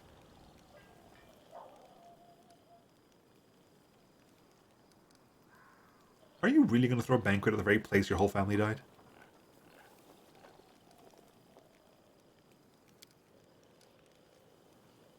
Yes, what of it? Am I supposed to weep and quake with fear for the rest of my life? I've stayed away from that damn place for 10 years, and now I'm going to return there to drink, dance, and be merry without a care in the world. You can keep your squeamish approval to yourself. Alright, deal. Perfect. We'll have a ball, I'll make sure of it. Okay, I guess that's sorted out. Social, we've done social as well, I think, right? Yeah, we've done social. That's the chapel tent. Anything in the medic tent? Scratchy, scratchy nose. Loot that. Oh, Forn Autumn Haze, hello. The elf before you casually rests his bandaged arm on the weapon at his side. He bows his head with dignity. I congratulate you on your new rank, Commander. My hunt demanded that I travel with your army. Naturally, I wouldn't burden your forces with the need to care for an outsider.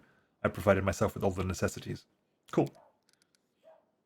Yeah, you're looking for Kaylessa, which we did let go the first time around. Vistali? You're good. I think we've seen everything that needs to be seen. So I'm going to go visit the shop, drop everything off, and then I'm going to stop just because my nose is killing me and I don't want to push this any more than I must. Oh, again, there's a lootable there. Let's go loot that first.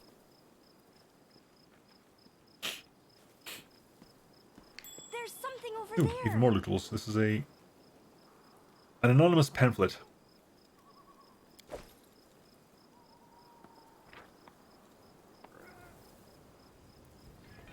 I spit in the seat of Tenebris. I spit in its granite walls and its stained glass windows. If tomorrow the ground trembles, splits apart, and devours this cursed city, I will not shed one tear. No one here, not a single soul deserves any compassion. Everyone who lives in the city is a criminal. If there were any justice in the world, every one of them would be hanging from the gallows. Prelate Hulrun and Queen Galfrey, chief among them. If ask anyone on the street what they know of mongrels, the answer will be dumb silence or the lowered eyes of a scoundrel who knows their crimes but doesn't want to think about it. No, this is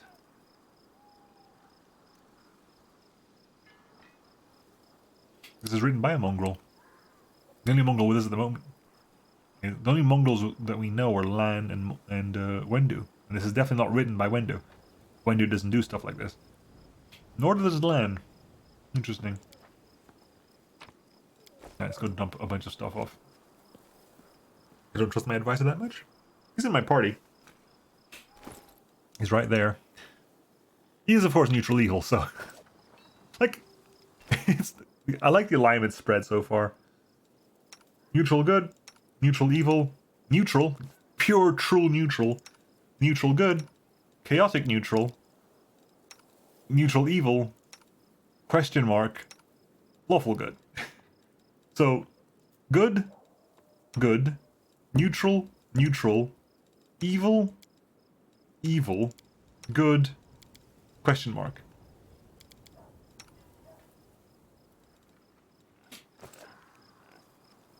Right, also dumb stuff.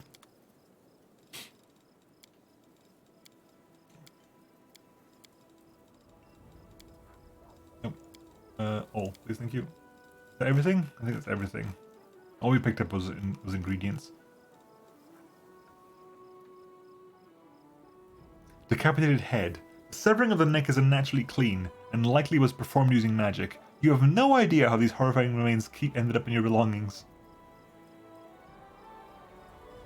What?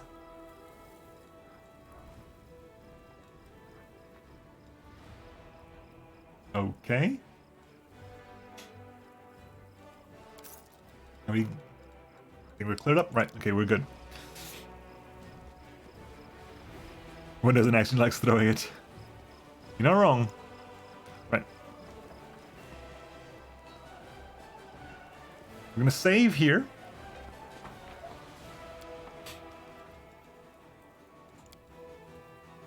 And then next time, we're gonna carry on and actually leave camp and start doing things. But that will be next time. Now, next time is either gonna be tomorrow or... So it's gonna be Sunday, I would imagine, because... The reason I say it's gonna be Sunday is because I'm out all day tomorrow. I'm visiting some friends. So I'm not sure when I get back. Also, I've got a new PC I gotta put in, so I might spend like tomorrow morning before I head out and Sunday setting up the new PC.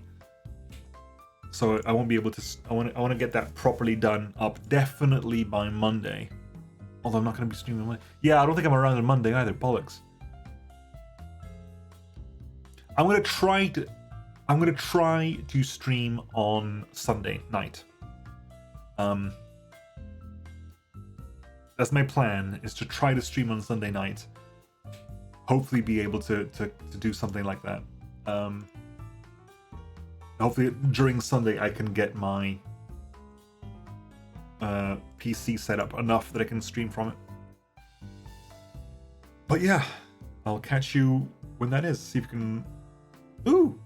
Oh sweet, CJ is doing some Metal Gear Rising Revengeance. Love that game. It's been so long since I played it. But we'll go raid into CJ. Because the time zone is actually...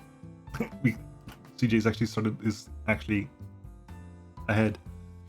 And I'm gonna see if I can save my nose, because oh my god, my nose! Oh god, my nose. Right. So I will see everybody on Sunday night, maybe? Question mark? If I get my PC set up on time. Dedicate the title of this place to your nose itch. Absolutely. Yeah, so it'll be Sunday night if my PC is up and running by Sunday night. I don't think I'm around on Monday. So if I don't do Sunday night, the next time you'll see me will probably be Wednesday, I think. Yeah, my nose has been going crazy. Like the face capture does not enjoy that. Me scratching my nose and stuff like that. It's like...